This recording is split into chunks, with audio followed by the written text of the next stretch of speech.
नमस्ते विद्यार्थी मित्रांनो, आवाज येतोय सर्वांना? तर जे विद्यार्थी जॉईन होत आहे पटपट वाय टाइप करा.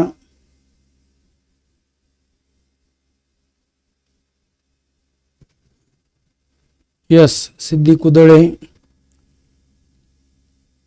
पटपट जॉईन व्हायचे सगळ्यांनी. समीक्षा मोरे, सार्थक कवडे, तनुश्री माले, पृथ्वीराज शिंदे, रुचा,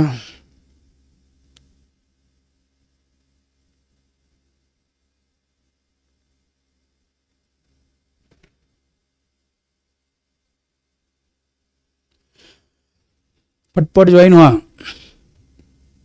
अमृता,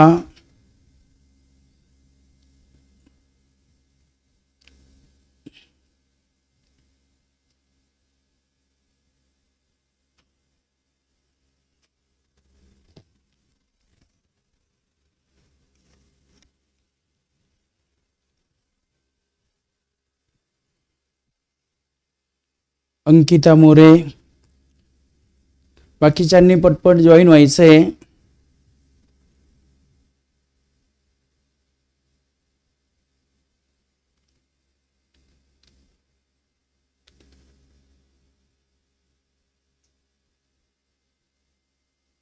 तर चला, आजच्या लेक्चरला आपण सुरुवात करतोय. आजच्या लेक्चरमध्ये आपण नवीन चॅप्टर स्टार्ट करतोय केमिस्ट्रीमध्ये. ज्या चॅप्टरचं नाव असणार आहे बघा मित्रांनो, तर केमिकल थर्मोडायनामिक्स. ओम धुमाळ पण आता जॉईन झालाय. तर बघा, केमिकल थर्मोडायनामिक्स अगोदर आपण चॅप्टरची रिव्हिजन घेऊ आणि मग रिव्हिजन घेतल्यानंतर आपण चॅप्टर मध्ये आपण त्याचे MCQ सॉल्व्ह करणार आहे. तर बघा, जनरल आपण सुरुवातीला जर बघितलं तर जनरल थर्मोडायनामिक्स कशाला म्हणणार बघा मित्रांनो, तर जनरल थर्मोडायनामिक्सचा अर्थ काय असतो, तर थर्मोडायनामिक्स मीन्स बघा काय असणार आहे जनरल, तर स्टडी ऑफ एनर्जी चेंजेस. एवढा जरी शब्द लक्षात राहिले आपला, थर्मोडायनामिक्स याचा अर्थ काय, तर स्टडी ऑफ एनर्जी चेंजेस. कशाचा स्टडी करायचा मित्रांनो आपल्याला थर्मोडायनामिक्स मध्ये, तर एनर्जी चेंजेस. पण कुठं होणारा energy changes, that occur in physical and chemical process. बघा, ज्या वेगवेगळ्या फिजिकल आणि केमिकल प्रोसेस असतात, त्या फिजिकल आणि केमिकल प्रोसेस मध्ये होणारा जो एनर्जी चेंज आहे, त्या एनर्जी चेंजचा स्टडी आपल्याला केमिस्ट्रीच्या ज्या ब्रांच मध्ये करायचा, त्या ब्रांचला म्हणणार आपण थर्मोडायनामिक्स. काय म्हणणार मित्रांनो, थर्मोडायनामिक्स. माझ्यामध्ये तुम्हाला आता फिजिकल प्रोसेस आणि केमिकल प्रोसेस मधला डिफरन्स माहिती आहे. जसं आपण एक्झाम्पल जर घेतलं बघा मित्रांनो, तर आईस आहे, आईस कन्वर्ट इनटू वॉटर. आता ice convert into water, ice हा सॉलिड स्टेट मध्ये, वॉटर हा लिक्विड स्टेट मध्ये, सबस्टन्स हा एकच आहे, कोणता, H2O. बघा, सबस्टन्स एकच आहे H2O, फक्त त्याची काय चेंज झाली मित्रांनो, तर फिजिकल स्टेट चेंज झाली. मग ज्या प्रोसेस मध्ये सबस्टन्स एकच असतो पण त्याची फिजिकल स्टेट चेंज होते, तर त्या प्रोसेसला म्हटलं जातं फिजिकल प्रोसेस. काय म्हणतात मित्रांनो, फिजिकल प्रोसेस. आणि ज्या प्रोसेस मध्ये सबस्टन्स हा डायरेक्ट चेंज होतो, म्हणजे जसं कार्बन आहे, ऑक्सिजन सोबत रिॲक्शन झाली, तयार झाला कार्बन डायऑक्साइड. आता इथं बघा, पदार्थ वेगळा आहे, हा कार्बन आहे, तयार झाला कार्बन डायऑक्साइड. मग ह्या कोणती प्रोसेस झाली, तर ही केमिकल प्रोसेस. मग ह्या ज्या फिजिकल आणि केमिकल प्रोसेस असतात, त्या फिजिकल आणि केमिकल प्रोसेस मध्ये होणारे जे एनर्जी चेंजेस आहे, त्यांचा स्टडी केला जातो कशामध्ये, तर थर्मोडायनामिक्स मध्ये. यामध्ये आपण काही पार्ट बघणार आहे बघा, जसं सिस्टम काय असतं, सराउंडिंग आणि बाउंड्री. तर माहिती आहे आपल्याला सिस्टम. सिस्टम याचा अर्थ काय, the part of universe which is under thermodynamic study. म्हणजे पूर्ण जो युनिवर्स आहे, त्या युनिवर्स मधल्या जेवढ्या पार्टचा तुम्ही एनर्जी चेंजचा स्टडी करता, तेवढ्या पार्टला म्हणणार आपण सिस्टम. काय म्हणणार मित्रांनो, सिस्टम म्हणणार. And remaining part of universe other than system. काय म्हणतात ते, remaining part of universe other than system is called surrounding. System सोडून बाकी जो पार्ट असणार आहे युनिवर्सचा, त्या पार्टला म्हणणार आपण surrounding. And the surface which separate system and surrounding. म्हणजे जो सरफेस सिस्टमला सराउंडिंग पासून सेपरेट करतो, त्या सरफेसला आपण काय म्हणायचं, बाउंड्री म्हणायचं मित्रांनो. जसं आपण एकदम सोपं आहे, एखादा ग्लास घेतला आपण आणि त्या ग्लास मध्ये जर वॉटर असेल, मग त्या वॉटरच्या एनर्जी चेंजेसचा आपण जर स्टडी करतोय, तर आपल्यासाठी तो ग्लास म्हणजे काय झालं मित्रांनो, तर सिस्टम. मग त्या ग्लास सोडून बाकी जो पार्ट आहे त्याला काय म्हणणार आपण, सराउंडिंग. बघा हा जो ग्लास आहे त्या ग्लासला काय म्हणणार आपण, तर लक्षात घ्या, हा जो ग्लास आहे ह्या ग्लासला म्हणणार तुम्ही सिस्टम, बाकीचा जो पार्ट आहे त्या पार्टला म्हणणार तुम्ही सराउंडिंग. काय म्हणणार मित्रांनो, सराउंडिंग. आणि हा जो सरफेस आहे या सरफेसला म्हणणार तुम्ही काय, तर बाउंड्री. काय म्हणणार मित्रांनो, बाउंड्री म्हणणार. एकदम सोपं बा. थर्मोडायनामिक्स म्हणजे कशाचा स्टडी, तर एनर्जी चेंजेस. कुठं होणार आहे एनर्जी चेंजेस, ड्युरिंग फिजिकल और केमिकल प्रोसेस. त्यानंतर जेवढ्या पार्टचा तुम्ही स्टडी करता एनर्जी चेंजचा, त्या पार्टला म्हणणार सिस्टम. तो सोडून बाकी पार्ट आहे त्याला म्हणणार सराउंडिंग. आणि जो एरिया किंवा जो सरफेस सिस्टमला सराउंडिंग पासून सेपरेट करतो त्याला म्हणणार आपण बाउंड्री. काय म्हणणार मित्रांनो, बाउंड्री. त्यानंतर बघा सिस्टमचे टाईप असतात मित्रांनो. तर 3 टाईप आहे सिस्टमचे. कोणकोणते, open system, close system and isolated system. तर एकदम 3 एक्झाम्पल आपण लक्षात ठेवू, एकदम सोपे. तर आपण काय केलं बघा मित्रांनो, एक ग्लास घेतला, त्या ग्लासमध्ये आपण गरम पाणी घेतलं. बघा एक ग्लास घेतलाय किंवा एक बिकर घेतलंय, ज्या बिकर मध्ये आपण काय घेतलं मित्रांनो, तर हॉट वॉटर घेतलं. काय घेतलं, हॉट वॉटर. आणि हे हॉट वॉटर असलेला ग्लास आपण जर एखाद्या ओपन स्पेस मध्ये ठेवून दिला आणि थोड्या वेळानंतर जर येऊन बघितलं तर आपल्या असं लक्षात आलं, तर हा जो ग्लास आहे त्या ग्लास मधलं पाणी थंड पण झालंय आणि पाण्याचं प्रमाण कमी पण झालंय. बघा पाणी थंड झालं याचा अर्थ ह्या सिस्टम मधून म्हणजे ह्या ग्लास मधून सराउंडिंग मध्ये काय एक्सचेंज झाली मित्रांनो, एनर्जी एक्सचेंज झाली.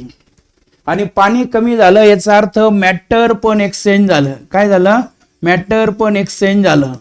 मग जी सिस्टम सराउंडिंग सोबत, बघा जी सिस्टम सराउंडिंग सोबत एनर्जी पण एक्सचेंज करते आणि मॅटर पण एक्सचेंज करते, त्या सिस्टमला म्हणायचं तुम्ही ओपन सिस्टम. सांगा, the system which can exchange energy as well as matter with surrounding. जे सिस्टम सराउंडिंग सोबत एनर्जी पण एक्सचेंज करतं आणि मॅटर पण एक्सचेंज करतं, त्या सिस्टमला म्हणणार तुम्ही ओपन सिस्टम. काय म्हणणार मित्रांनो त्याला, ओपन सिस्टम. ज्याचं एक्झाम्पल घेतलंय बघा, hot water in open beaker, जसं आपण इथं सांगितलं. त्यानंतर सेकंड आहे बघा क्लोज सिस्टम, ज्यामध्ये काय घेतलं बघा मित्रांनो आपण, तर एक डब्बा घेतला. आता डब्बा याचा अर्थ त्याचं झाकण आपण लावलेलं आहे आणि त्या झाकण लावलेल्या डब्यामध्ये आपण पाणी घेतलं, गरम पाणी. आता या गरम पाणी जर आपण हा डब्बा तुम्ही जर ठेवून दिला तर काही वेळानंतर जर बघितलं तुम्ही तर ह्या डब्यातलं पाणी, बघा ह्या डब्यातलं पाणी काय झालेलं दिसल तुम्हाला, तर पाणी थंड झालेलं दिसल, पाणी कमी झालेलं नाहीये. पाणी कमी झालेलं नाही, पाणी फक्त काय झालं मित्रांनो, तर थंड झालंय. मग थंड झालं याचा अर्थ यातून फक्त काय एक्सचेंज झाली मित्रांनो, एनर्जी एक्सचेंज झाली. पाणी कमी झालं नाही याचा अर्थ त्यातून मॅटर एक्सचेंज झालं नाही. काय एक्सचेंज झालं नाही मित्रांनो, मॅटर एक्सचेंज झालं नाही. मग जी सिस्टम सराउंडिंग सोबत फक्त एनर्जी एक्सचेंज करते, मॅटर एक्सचेंज करत नाही, त्याला म्हणणार तुम्ही क्लोज सिस्टम. बघा जी दोन्ही पण एक्सचेंज करते, दोन्ही पण म्हणजे एनर्जी पण एक्सचेंज करते आणि मॅटर पण एक्सचेंज करते, त्याला म्हणणार आपण ओपन सिस्टम. जी सिस्टम फक्त एनर्जी एक्सचेंज करते, मॅटर एक्सचेंज करत नाही, त्याला म्हणणार आपण काय म्हणणार, त्याला क्लोज सिस्टम. काय म्हणणार मित्रांनो, क्लोज सिस्टम. आणि जी सिस्टम, आता थर्ड एक्झाम्पल घेतला आपण, तर थर्मॉस घेतला. थर्मॉस प्लस जर बघितलं तुम्ही तर त्या थर्मॉस प्लस मध्ये जर बघितलं तुम्ही, त्यात जर तुम्ही हॉट वॉटर ठेवलं. आता हॉट वॉटर जर ठेवलं तर कितीही वेळ आपण बघितलं तर त्या वेळेनंतर आपण जर ऑब्झर्व केलं तर आपल्या असं लक्षात येईल पाणी पण तेवढंच आहे आणि गरम पण तेवढंच आहे. याचा अर्थ त्यातून एनर्जी पण एक्सचेंज झाली नाही आणि मॅटर पण एक्सचेंज झालं नाही. मग जी सिस्टम सराउंडिंग सोबत एनर्जी पण एक्सचेंज करत नाही आणि मॅटर पण एक्सचेंज करत नाही, त्या सिस्टमला म्हणणार मित्रांनो आपण आयसोलेटेड सिस्टम. काय म्हणणार त्याला, आयसोलेटेड सिस्टम. मग अशा 3 टाईपच्या सिस्टम असतात, open system, close system and isolated system. Sai Prasad Ambore काय कमेंट केली भाऊ, आपण काय आपल्याला नेमकं म्हणायचं काय काही कळत नाहीये. जॉईन झालाय आपण क्लासला, एक तर बऱ्याच दिवसानंतर आपण क्लासला जॉईन झालाय आणि आपण जरा कमेंट पण व्यवस्थित जरा बघा काय लिहिलं आपण, लिहितो काय याकडे पण लक्ष द्या जरा. क्लासला जॉईन झालाय आपण तर क्लास बद्दलच बघा काही लक्षात आलंय सगळ्यांना. मग सिस्टम आणि सिस्टमचे टाईप, किती टाईप असतात सिस्टमचे? 3 टाईप. कोणकोणते सांगा? Open system, close system and isolated system. एकदम सोपं. जी सिस्टम सराउंडिंग सोबत एनर्जी पण एक्सचेंज करते आणि मॅटर पण एक्सचेंज करते त्याला म्हणणार ओपन सिस्टम. जी सिस्टम सराउंडिंग सोबत फक्त एनर्जी एक्सचेंज करते, मॅटर एक्सचेंज करत नाही त्याला म्हणणार क्लोज सिस्टम. आणि जी सिस्टम सराउंडिंग सोबत एनर्जी पण एक्सचेंज करत नाही आणि मॅटर पण एक्सचेंज करत नाही त्या सिस्टमला म्हणणार आपण आयसोलेटेड सिस्टम. काय म्हणणार मित्रांनो? Isolated system. त्यानंतर नेक्स्ट जो असणार आहे तर बघा नेक्स्ट जो पार्ट असणार आहे आपल्याला, तर 2 टाईपच्या थर्मोडायनामिक प्रॉपर्टी असतात. आता आपण सिस्टमचे टाईप बघितले, आता सिस्टमचे टाईप बघितले आपण. सर येस सर, इनामदार सरांचा मेसेज क्लिअर बघितलंय. तर बघा 2 टाईपच्या थर्मोडायनामिक प्रॉपर्टी असतात. एक असते एक्सटेन्सिव्ह प्रॉपर्टी आणि एक असते इंटेन्सिव्ह प्रॉपर्टी. तर बघा यांना कोणत्या प्रॉपर्टी म्हणायचं तुम्ही? Thermodynamic property. आता एक्सटेन्सिव्ह आणि इंटेन्सिव्ह प्रॉपर्टी मध्ये काय फरक आहे? तर बघा आता हे थेरॉटिकल पार्ट वाटतो तुम्हाला, पण या थेरॉटिकल पार्ट वरती पण बऱ्यापैकी क्वेश्चन विचारले जातात. बऱ्याच वेळेस मुलांना वाटतं न्यूमेरिकल, पण आपण अंदाज घेतोय. क्वेश्चन घेताना तुमच्या पण लक्षात येत असेल तर आपण जो थेरॉटिकल पार्ट आहे त्या रिलेटेड पण क्वेश्चन असतात, त्यामुळे तो पार्ट पण आपण क्लिअर करायचा आहे. तर 2 थर्मोडायनामिक प्रॉपर्टी आपण इथं बघतोय. एका प्रॉपर्टीला म्हणायचं एक्सटेन्सिव्ह प्रॉपर्टी आणि दुसरी असणार आहे मित्रांनो इंटेन्सिव्ह प्रॉपर्टी. एक कोणती? Extensive property and second one is intensive property. तर एकदम सोपं लक्षात घ्या. बघा जी प्रॉपर्टी काय म्हणतात ते? A property which depends on. जी प्रॉपर्टी कशावर डिपेंड आहे? तर amount of matter present in a system. बघा जी प्रॉपर्टी कशावर डिपेंड असते? Amount of matter present in a system. म्हणजे जसं इथं त्यांनी दिलंय बघा मास. आता आपल्याला माहिती आहे वजन, मास म्हणजे वजन, जे कशावर डिपेंड असते? तर अमाऊंट ऑफ मॅटर. मॅटर कमी असेल मास कमी असेल, मॅटर जास्त असताना मास जास्त असतं. म्हणजे मास कशावर डिपेंड आहे मित्रांनो? तर अमाऊंट ऑफ मॅटर वरती. मग mass, volume, internal energy, heat capacity and number of moles. आता तुम्हाला पाठ काय करायचंय? तर ही डेफिनेशन पाठ करायची मित्रांनो, तुम्हाला एक्झाम्पल पाठ करायची. ते विचारतं तुम्हाला which of the following is extensive property. बघा एक्सटेन्सिव्ह प्रॉपर्टी म्हणजे ज्या प्रॉपर्टीची व्हॅल्यू कशावर डिपेंड असते मित्रांनो? तर अमाऊंट ऑफ मॅटर वरती. त्या प्रॉपर्टीला म्हणणार आपण एक्सटेन्सिव्ह प्रॉपर्टी. बघा एक्सटेन्सिव्ह प्रॉपर्टीचे एक्झाम्पल आहे mass, volume, internal energy, heat capacity and number of moles. त्यानंतर सेकंड प्रॉपर्टी बघा, ज्या प्रॉपर्टीला म्हणणार आपण इंटेन्सिव्ह प्रॉपर्टी. बघा काय म्हणतात ते? Property which does not depends upon amount of matter. जी कशावर डिपेंड नाही, आता अमाऊंट ऑफ मॅटर वर डिपेंड नाहीये त्याला म्हणा इंटेन्सिव्ह प्रॉपर्टी. बघा अमाऊंट ऑफ मॅटर वर डिपेंड असेल एक्सटेन्सिव्ह, अमाऊंट ऑफ मॅटर वर डिपेंड नसेल इंटेन्सिव्ह. मग जसं एक्झाम्पल आहे टेम्परेचर, नंतर डेन्सिटी, विस्कॉसिटी, बघा refractive index, boiling point, melting point, surface tension and specific heat. तर हे एक्झाम्पल पाठ करा मित्रांनो. इंटेन्सिव्ह प्रॉपर्टी मध्ये काय काय येतं? Temperature, density, viscosity, refractive index, heat capacity boiling point, melting point, surface tension, specific heat. हे एक्झाम्पल पाठ करावं लागणार आहे. बघा एक्सटेन्सिव्ह प्रॉपर्टीचे कोणते example? Mass, volume, internal energy, heat capacity, number of moles. हे कोणत्या टाईपच्या प्रॉपर्टी मित्रांनो? तर ह्या असणार आहे एक्सटेन्सिव्ह प्रॉपर्टी, आणि ज्या प्रॉपर्टी अमाऊंट ऑफ मॅटर वर डिपेंड नसता त्याला म्हणणार आपण इंटेन्सिव्ह प्रॉपर्टी, ज्यामध्ये टेम्परेचर आहे, डेन्सिटी आहे, विस्कोसिटी आहे, रिफ्रॅक्टिव्ह इंडेक्स आहे, बॉइलिंग पॉइंट आहे, मेल्टिंग पॉइंट आहे, सरफेस टेन्शन आहे आणि स्पेसिफिक हीट. तर ह्या ज्या प्रॉपर्टी असणार आहे त्यांना म्हणणार इंटेन्सिव्ह प्रॉपर्टी. महत्वाच्या तुम्हाला हे एक्झाम्पल पाठ करायचे मित्रांनो. इंटेन्सिव्ह प्रॉपर्टीचे कोणते, एक्सटेन्सिव्ह प्रॉपर्टीचे कोणते, हे एक्झाम्पल तुम्ही पाठ करा. त्यानंतर नेक्स्ट पार्ट असणार आहे बघा, दॅट इज प्रोसेस.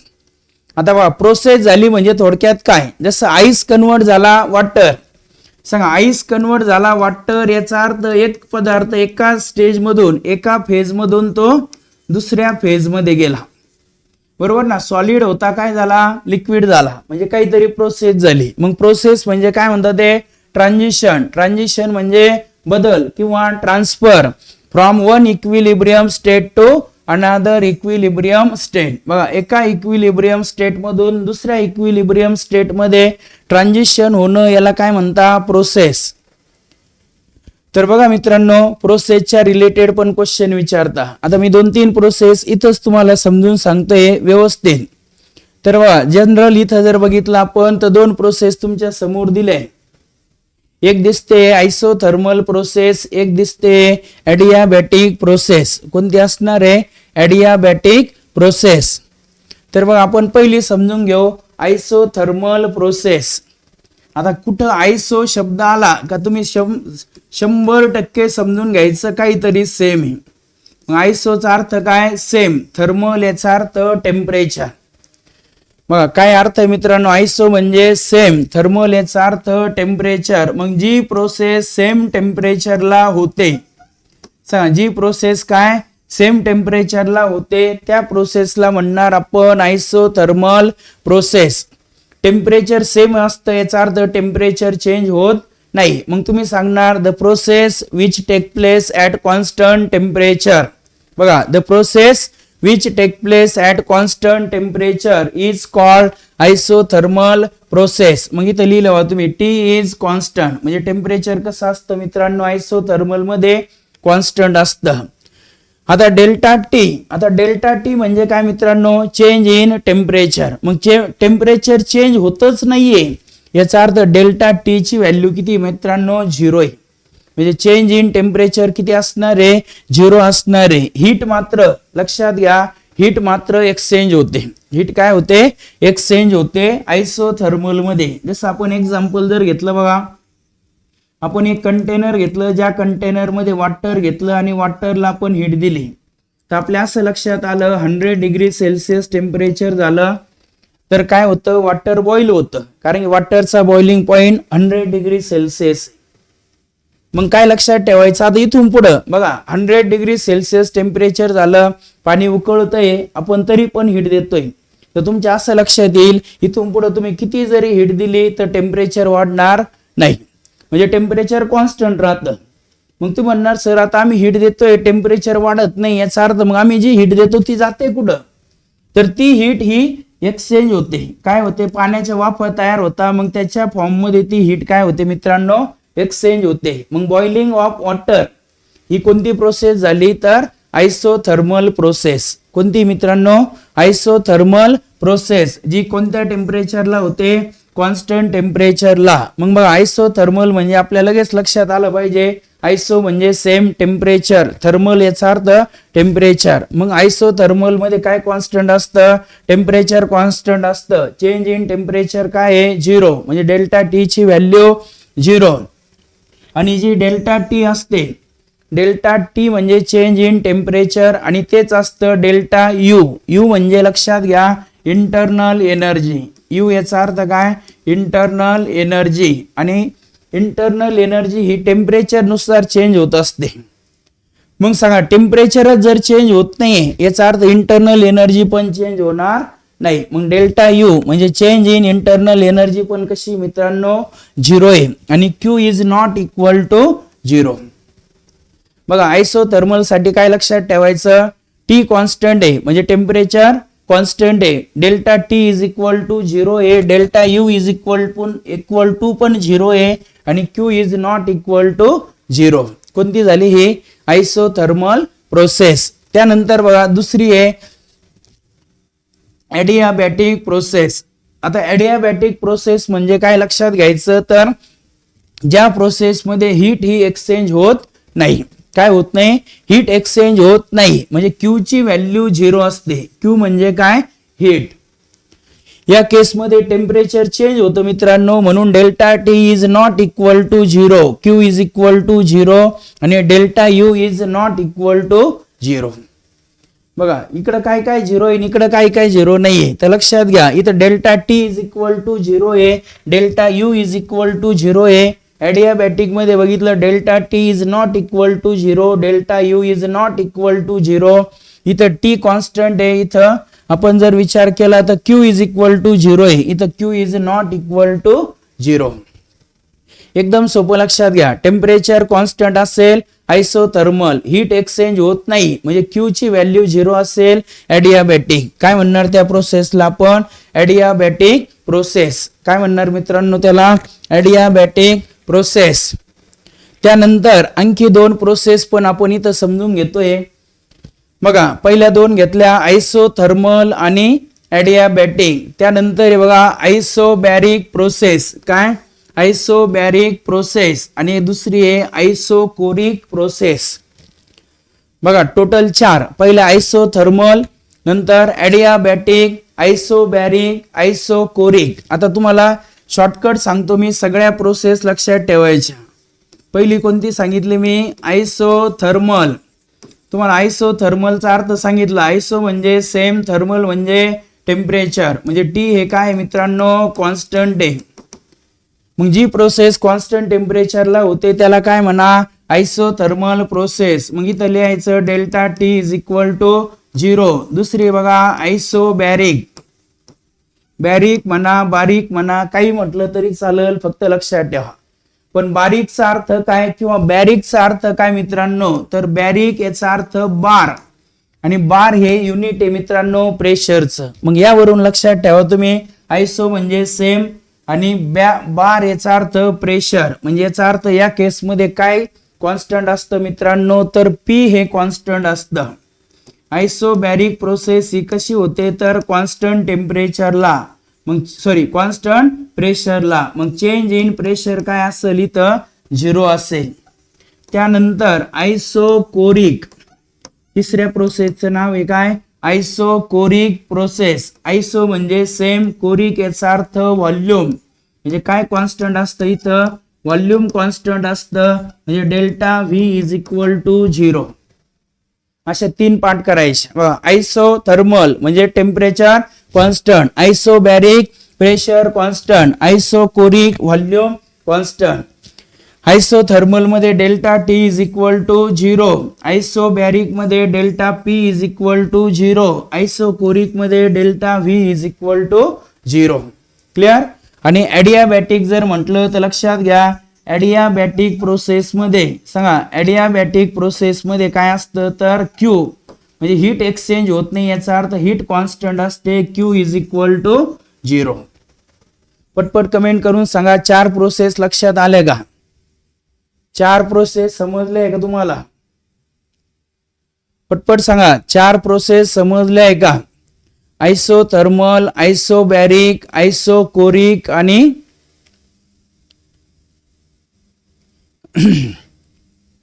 हा यस सांगताय भावेश, रुचा, सिद्धी, समीक्षा सेलार, सर्वेश वागचौरे, रुचा, कल्याणी राणे, पृथ्वीराज शिंदे, गायत्री पैठणकर, मस्सीरा इनामदार, सुमित मोरे, अभिनव गांगुर्डे, आकांक्षा चव्हाण, देवयानी. तर कळालंय सगळ्यांना 4 प्रोसेस समजल्या. काय काय लक्षात ठेवायचं, आयसोथर्मल म्हणजे टेम्परेचर कॉन्स्टंट. बघा आयसोथर्मल म्हणजे temperature constant, isobaric pressure constant, isochoric volume constant. मग आयसोथर्मल साठी delta T is equal to 0, isobaric साठी delta P is equal to 0, isochoric साठी delta V is equal to 0 आणि ॲडियाबॅटिक साठी जर बघितलं मित्रांनो तर काय 0 आहे, Q is equal to 0. Yes, Nutan Mahale सांगताय, तन्मय पटाडे सर्वांना समजलंय. तर बघा आता आपण नेक्स्ट पार्ट कडे जाऊ. प्रोसेस समजले, 4 प्रोसेस आणि 4 प्रोसेसच्या कंडिशन. त्यानंतर नेक्स्ट असणार आहे बघा रिव्हर्सिबल प्रोसेस. आता एंट्रन्स साठी बघा आपल्याला मेनच पॉइंट लक्षात ठेवायचे आणि मी तुम्हाला तेवढे मेन पॉइंटच इथं दिले. कोणती प्रोसेस आहे मित्रांनो? रिव्हर्सिबल. आता आपल्याला साधं तर माहिती आहे रिव्हर्सिबल याचा अर्थ रिएक्टंट प्रोडक्ट मध्ये कन्वर्ट होतो, प्रोडक्ट परत रिएक्टंट मध्ये कन्वर्ट होतो, त्याला तुम्ही रिव्हर्सिबल म्हणता. पण इथं कसं लक्षात ठेवायचं? रिव्हर्सिबल म्हणजे काय? तर बघा the process which is very slow. बघा the process which is very slow and take place in number of steps. बघा जी प्रोसेस एकदम स्लो आहे आणि जी नंबर ऑफ स्टेप्स मध्ये होते त्या प्रोसेसला म्हणा तुम्ही रिव्हर्सिबल प्रोसेस. बघा the process which is very slow and take place in number of steps. जी प्रोसेस एकदम स्लो आहे आणि नंबर ऑफ स्टेप्स मध्ये होते त्या प्रोसेसला म्हणा तुम्ही reversible process. And the work obtain in reversible process is called maximum work. हा सगळ्यात महत्वाचा पॉइंट आहे, लक्षात घ्या. या रिव्हर्सिबल प्रोसेस मध्ये जे वर्क होतंय, जे वर्क डन असणार आहे त्या वर्क डनला काय म्हणायचं मित्रांनो? मॅक्झिमम वर्क डन म्हणायचं. काय म्हणायचं त्याला? मॅक्झिमम वर्क डन, जे तुम्ही डब्ल्यू मॅक्स म्हणता. मग मी विचारलं तुम्हाला कोणत्या प्रोसेस मध्ये होणारं वर्क डन हे डब्ल्यू मॅक्स आहे. तर बघा रिव्हर्सिबल प्रोसेस मध्ये जे वर्क डन होतं त्या प्रोसेसला म्हणणार तुम्ही मॅक्झिमम वर्क डन. आता फॉर्म्युले लक्षात ठेवायचे तुम्हाला मॅक्झिमम वर्क डनचे. तर बघा W max is equal to formula मित्रांनो मायनस, हे साइन पण खूप महत्वाचं आहे, minus 2.303 NRT log to the base 10 V2 upon V1. हा फॉर्म्युला पाठ करून टाका. कशाचा फॉर्म्युला आहे मित्रांनो? W max. पण डब्ल्यू मॅक्स म्हणजे कोणत्या प्रोसेस मध्ये होणारं वर्क डन? रिव्हर्सिबल प्रोसेस मध्ये होणारं वर्क डन. काय फॉर्म्युला आहे डब्ल्यू मॅक्सचा? तर बघा minus 2.303 NRT log to the base 10 V2 upon V1. किंवा हाच फॉर्म्युला तुम्ही घेऊ शकता, V2 अपॉन V1 ऐवजी P1 अपॉन P2 लिहायचं. म्हणजे W max is equal to काय फॉर्म्युला येईल मित्रांनो? Minus 2.303 NRT log to the base 10 P1 upon P2. मला कोण सांगाल यामध्ये जो N आहे, N म्हणजे काय मित्रांनो? Number of moles. R म्हणजे काय? Gas constant. T म्हणजे टेम्परेचर. आणि नंबर ऑफ मोल कसे कॅल्क्युलेट करायचे ते आपल्याला माहिती आहे. नंबर ऑफ मोल कॅल्क्युलेट करण्यासाठी फॉर्म्युला आपल्याकडे given mass of substance upon molar mass of substance. सांगा काय फॉर्म्युले डब्ल्यू मॅक्सचे? व्हॉल्यूमच्या फॉर्म मध्ये जर घेतलं तर minus 2.303 NRT log to the base 10 V2 upon V1. किंवा प्रेशर जर घेतलं तर minus 2.303 NRT log to the base 10 P1 upon P2. Volume घेतलं तर V2 अपॉन V1, प्रेशर घेतलं P1 अपॉन P2. आता तुम्ही म्हणणार V2 काय आहे आणि V1 काय? तर V2 हे फायनल व्हॉल्यूम आहे मित्रांनो, V1 हे इनिशियल व्हॉल्यूम. म्हणजे प्रोसेस होण्या अगोदरचं व्हॉल्यूम इनिशियल, प्रोसेस झाल्यानंतरचं व्हॉल्यूम फायनल व्हॉल्यूम. V1 आणि V2. तसं P1 आणि P2 पण आहे बघा मित्रांनो. P1 म्हणजे इनिशियल प्रेशर, P2 म्हणजे फायनल प्रेशर. आता मला कोण सांगल यावर आणखी एक क्वेश्चन विचारला जातं बघा मित्रांनो. तर ह्या इक्वेशन मध्ये जर 2.303 नाही घेतला, तुम्ही सांगायचं आता मला चॅट बॉक्स मध्ये 2.303 नाही घेतला तर इक्वेशन कसं येईल? पटकन कमेंट करा. या इक्वेशन मध्ये 2.303 जर आपण काढला तर इक्वेशन कसं येईल?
रुचाने सांगितलंय, सर्वेशने सांगितलंय, सार्थक कवडे, सिद्धी, संचिता. तर बघा ह्या इक्वेशन मध्ये जर आपण 2.303 नाही घेतला तर काय होईल बघा मित्रांनो, हा जो लॉग आहे लक्षात घ्या, हा जो लॉग आहे तो लॉग कन्वर्ट होईल एलएन मध्ये. कशात कन्वर्ट होईल? एलएन. एलएन याचा अर्थ त्याला तुम्ही नॅचरल लॉग म्हणणार. म्हणजे हे इक्वेशन तुम्ही असं लिहिणार बघा मित्रांनो, -nRT ln V2 upon V1. कसं लिहिणार? -nRT ln V2 upon V1 किंवा प्रेशरच्या फॉर्म मध्ये जर घेतलं तर -nRT ln P1 upon P2. कळलं मग आता त्यावर पण क्वेश्चन विचारता. देवयानी खेडकर जे सांगितलंय तुम्ही ते थोडा तो पार्ट वेगळा आहे. तुम्ही दुसरं वर्क डनचा फॉर्म्युला सांगितलंय. इथं मॅक्झिमम वर्क डनचा आपण घेतोय. तुम्ही जो सांगताय तो PV टाईपचं वर्क डन आहे, तो पार्ट नंतर आहे. बघा कळालं मग सगळ्यांना. W मॅक्सचा फॉर्म्युला एकतर एलएन मध्ये घेतला तर हे दोन फॉर्म्युले घेऊ शकता आणि LN log to the base 10 मध्ये कन्वर्ट केलं तर याला मल्टिप्लाय करा मित्रांनो. कशाने? तर 2.303. आता या इथं काही महत्वाच्या कंडिशन आहे. साइन कन्व्हेन्शन लक्षात ठेवायचे तुम्हाला. तर बघा एखादी जी सिस्टम आहे त्या सिस्टमने जेव्हा सराउंडिंग कडून हीट ऍब्झॉर्ब केली, काय केली? हीट ऍब्झॉर्ब केली. तर काय म्हणायचं? तर त्या हीटची जी व्हॅल्यू आहे त्याला प्लस साइन द्यायचं मित्रांनो. हीटला प्लस साइन कधी देणार? हीटचा सिम्बॉल Q आहे. Q ला प्लस साइन कधी देणार? तर heat is absorb bye the system. Heat कोणी ऍब्झॉर्ब केली? सिस्टमने. मग सांगा सिस्टमने ऍब्झॉर्ब केली याचा अर्थ कोणाकडून ऍब्झॉर्ब केली? सराउंडिंग कडून. त्यानंतर -Q. बघा हीटला मायनस सिम्बॉल कधी द्यायचा? Heat is release from the system. म्हणजे सिस्टम मधून जर हीट रिलीज झाली तर त्या हीटला सिम्बॉल काय द्यायचा मित्रांनो? -Q. हीट इज ऍब्झॉर्ब केली तर +Q. त्यानंतर बघा work is done on the system by the surrounding. जर सराउंडिंगने सिस्टम वरती वर्क केलं, बघा काय म्हणतात ते, आता कोणी वर्क केलं? सराउंडिंगने. कोणावरती वर्क केलं? सिस्टम वरती. आता मला सांगा सिस्टम सराउंडिंग या दोघांचा अर्थ कळाला का तुम्हाला? तर आपण ज्या कंटेनर मध्ये काही रिॲक्शन वगैरे करतोय त्या कंटेनरला काय म्हणणार मग मित्रांनो आपण? तर त्या कंटेनरला म्हणणार आपण सिस्टम. मग आपण एक कंटेनर घेतलं, ज्या कंटेनर मध्ये आपण त्याला असं एक पिस्टन घेतलं. पिस्टन म्हणजे काय? झाकण. आता सांगा सराउंडिंगने वर्क केलं म्हणजे बाहेरून वर्क झालं सिस्टम वरती, याचा अर्थ हे जे झाकण आहे ज्या पोझिशनला आहे त्या पोझिशन पेक्षा ते खाली येईल. म्हणजे झाकण असं खाली आलं तर गॅसचं काय झालं मित्रांनो? कॉम्प्रेशन. खाली आलं तर गॅसचं काय झालं? कॉम्प्रेशन. मग बघा सराउंडिंगने सिस्टम वरती वर्क केलं तर त्याला काय म्हणायचं तुम्ही? Work of compression. काय म्हणायचं त्याला? Work of compression. आणि त्यांचं म्हणणं आहे जर सराउंडिंगने सिस्टम वरती वर्क केलं तर त्या वर्कची व्हॅल्यू काय घ्यायची तुम्ही? +W घ्यायची. काय घ्यायची मित्रांनो? +W. आता त्याच्या उलट बघा आपण असं समजू पिस्टन इथं आहे सुरुवातीला इथं पिस्टन आहे आणि ह्या सिस्टमने त्याच्यावरती वर्क केलं आणि हे पिस्टन मग इथं गेलं. बघा सुरुवातीची कंडिशन इथं होती, फायनल कंडिशन इथं आहे. म्हणजे आता जे पिस्टन आहे ते खालून वरती जातंय याचा अर्थ काय झालं? बघा गॅसचं एक्सपान्शन झालं. गॅसचं काय झालं? एक्सपान्शन. व्हॉल्यूम वाढलं, एक्सपान्शन. व्हॉल्यूम कमी झालं, कॉम्प्रेशन. बघा मग आता इथं कोणी वर्क केलं मित्रांनो? तर इथं वर्क केलं सिस्टमने. कोणावरती? सराउंडिंग वरती. मग जेव्हा सिस्टम वर्क करते सराउंडिंग वरती त्याला तुम्ही म्हणायचं वर्क ऑफ एक्सपान्शन. काय म्हणायचं मित्रांनो? Work of expansion. आणि सराउंडिंगने बघा सिस्टमने सराउंडिंग वरती वर्क केलं तर काय घ्यायचं? -W. त्या वर्क डनचा सिम्बॉल काय घ्यायचं मित्रांनो? -W. एकदम सोपं. सिस्टमने हीट ऍब्झॉर्ब केली +Q. सिस्टम मधून हीट रिलीज झाली -Q. बघा सिस्टमने सराउंडिंग वरती वर्क केलं -W. सराउंडिंगने सिस्टम वरती वर्क केलं +W. सांगा कॉम्प्रेशन झालं प्लस डब्ल्यू, एक्सपान्शन झालं मायनस डब्ल्यू, हीट ऍब्झॉर्ब झाली प्लस क्यू, हीट रिलीज झाली मायनस क्यू. एवढे सिम्बॉल तुम्हाला लक्षात ठेवायचे, कारण न्यूमेरिकल सॉल्व करताना मग आपल्याला ज्या क्यू किंवा डब्ल्यूच्या व्हॅल्यू आहे त्या प्लस घ्यायच्या का मायनस घ्यायच्या हे आपल्याला कळालं पाहिजे. तर तेवढ्यासाठी मी हे साइन कन्व्हेन्शन तुम्हाला समजून सांगितले आणि नक्की माझ्यामध्ये ते तुम्हाला समजलेले असावे. एक्सपान्शन म्हणजे काय, कॉम्प्रेशन म्हणजे काय, वर्क ऑफ एक्सपान्शन म्हणजे काय, वर्क ऑफ कॉम्प्रेशन म्हणजे काय हे पण कळालंय. मग तुम्हाला विचारलं एखाद्याने वर्क ऑफ कॉम्प्रेशन म्हणजे काय, जेव्हा सराउंडिंग वर्क करते सिस्टम वरती तेव्हा त्याला म्हणा वर्क ऑफ कॉम्प्रेशन. ज्याचं साइन काय घ्या मित्रांनो, प्लस डब्ल्यू.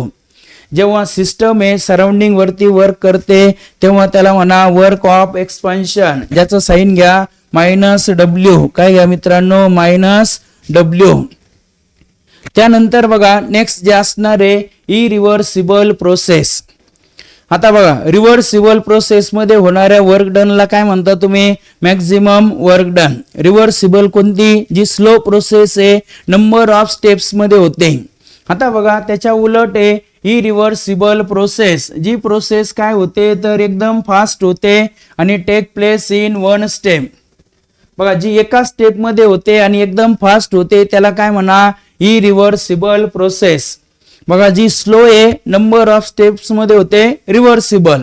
जी फास्ट आहे एका स्टेप मध्ये होते त्याला म्हणा इरिव्हर्सिबल. बघा आता ह्या इरिव्हर्सिबल प्रोसेस, बघा work obtain in irreversible process is not maximum.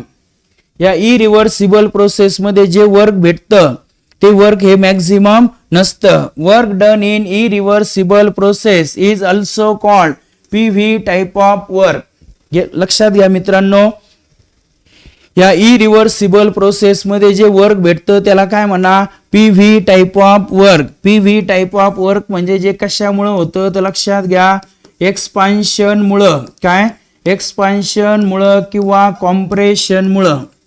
गॅसचं एक्सपान्शन झालं किंवा गॅसचं कॉम्प्रेशन झालं त्यामुळे जे वर्क डन होतं त्याला म्हणा PV type of work done. काय म्हणा मित्रांनो, PV type of work done. जे कोणत्या प्रोसेस मध्ये होतं तर ते होतं इरिव्हर्सिबल प्रोसेस मध्ये. काय म्हणणार त्याला आपण, work done due to expansion और compression of gas is called PV type of work done.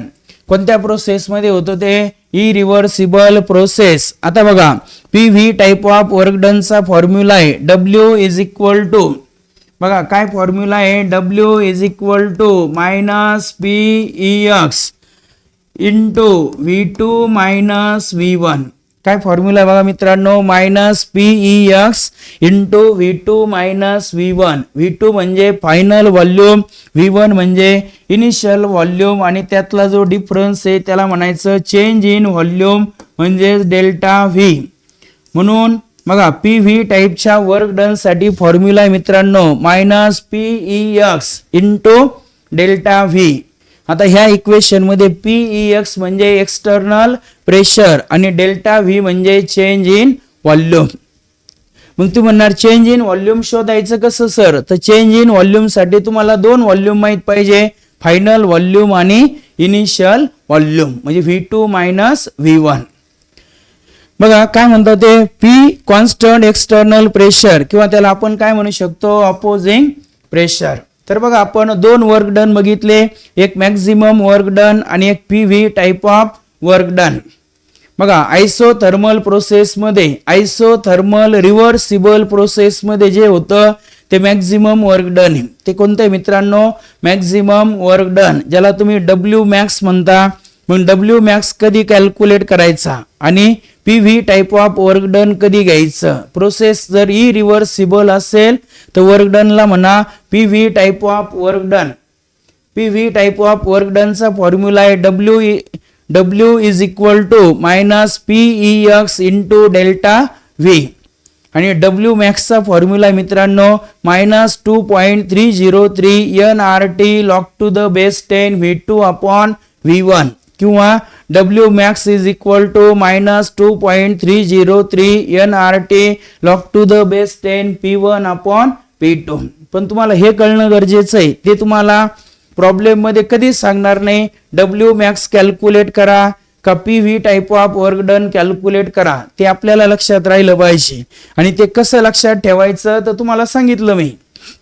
Process कशी असेल मित्रांनो, रिव्हर्सिबल असेल तर रिव्हर्सिबल प्रोसेस मध्ये असणार वर्क डन, इकडे वा, रिव्हर्सिबल प्रोसेस मध्ये जे वर्क डन असतं त्याला म्हणा डब्ल्यू मॅक्स, आणि इरिव्हर्सिबल प्रोसेस मध्ये जे वर्क डन असतं त्याला म्हणा PV type of work done. काय म्हणा मित्रांनो त्याला, PV type of work done. आणि हा एवढा महत्वाचा पॉइंट आहे की या रिलेटेड तुम्हाला एक क्वेश्चन हा फिक्स मध्ये म्हणजे फिक्स मध्ये विचारला जाणारच.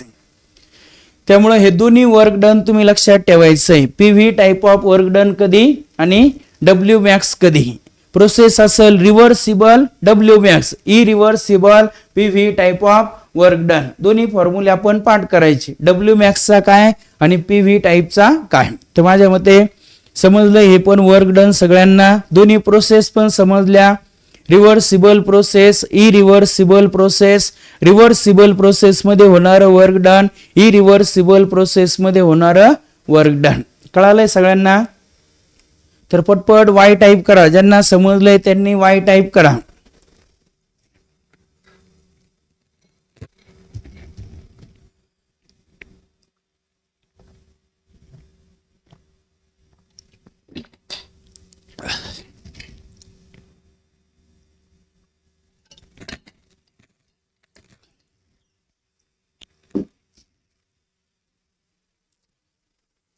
ओके, तर सगळ्यांना समजलंय रिव्हर्सिबल प्रोसेस, इरिव्हर्सिबल प्रोसेस आणि दोन्ही प्रोसेस मध्ये होणारं work done.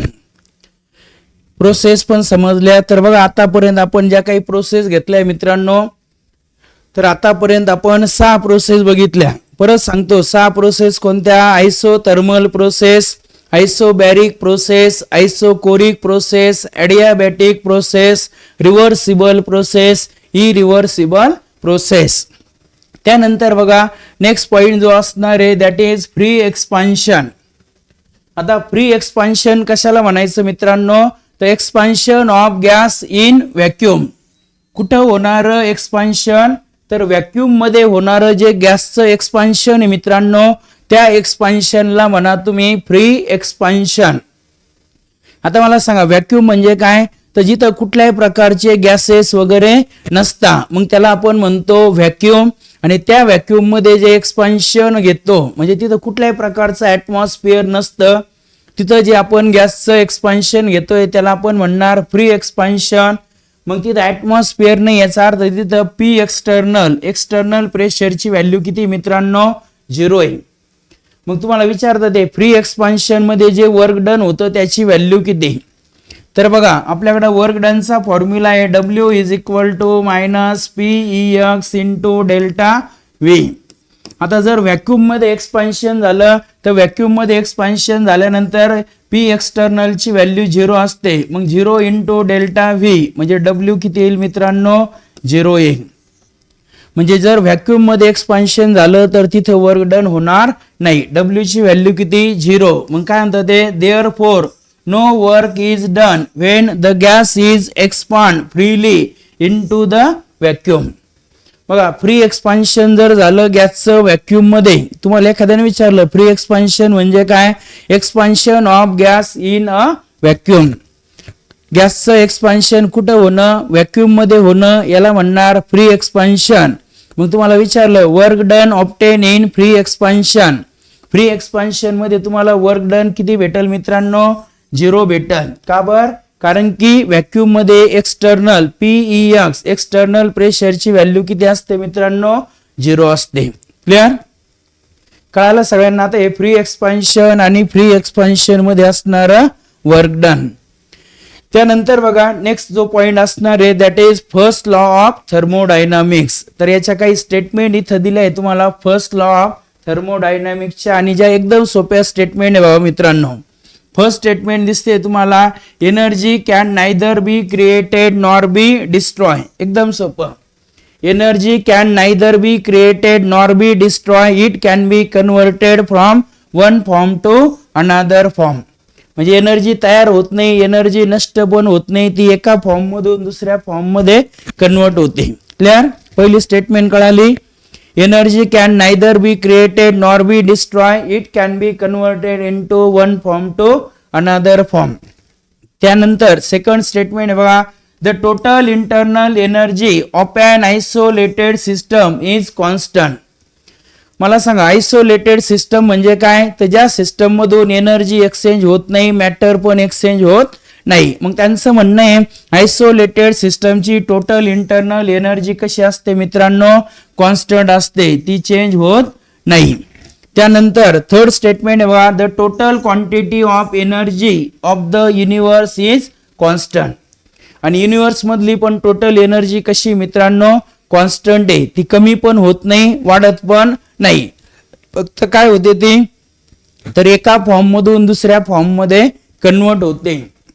And it is impossible for any machine to do work without consuming energy. म्हणजे असं एक पण मशीन नाहीये किंवा कोणत्याच मशीनला हे पॉसिबल नाहीये की विदाउट कंझ्युमिंग एनर्जी घेतल्याशिवाय ते वर्क करू शकल असं कुठलंही मशीन नाहीये मित्रांनो. तर ह्या वेगवेगळ्या स्टेटमेंट आहे कोणत्या लॉ साठी? तर फर्स्ट लॉ ऑफ थर्मोडायनामिक्स. पटकन मी परत रिपीट करतो. फर्स्ट स्टेटमेंट आहे energy can neither be created nor be destroy, it can be converted into one form to another form. तुम्ही पण पटपट म्हणत राहायचं. The total internal energy of isolated system is constant. The total quantity of energy of the universe is constant and it is impossible for any machine to do work without consuming energy. And this is the different statement of first law of thermodynamics. आता general स्टेटमेंटच्या related नाही विचारलं जाणार, पण ह्या statement वरून आपल्याला एक इक्वेशन बनवायचं आहे फर्स्ट लॉ ऑफ थर्मोडायनामिक्स साठी. ते मॅथेमॅटिकल इक्वेशनच्या रिलेटेड मात्र तुम्हाला क्वेश्चन विचारला जाईल.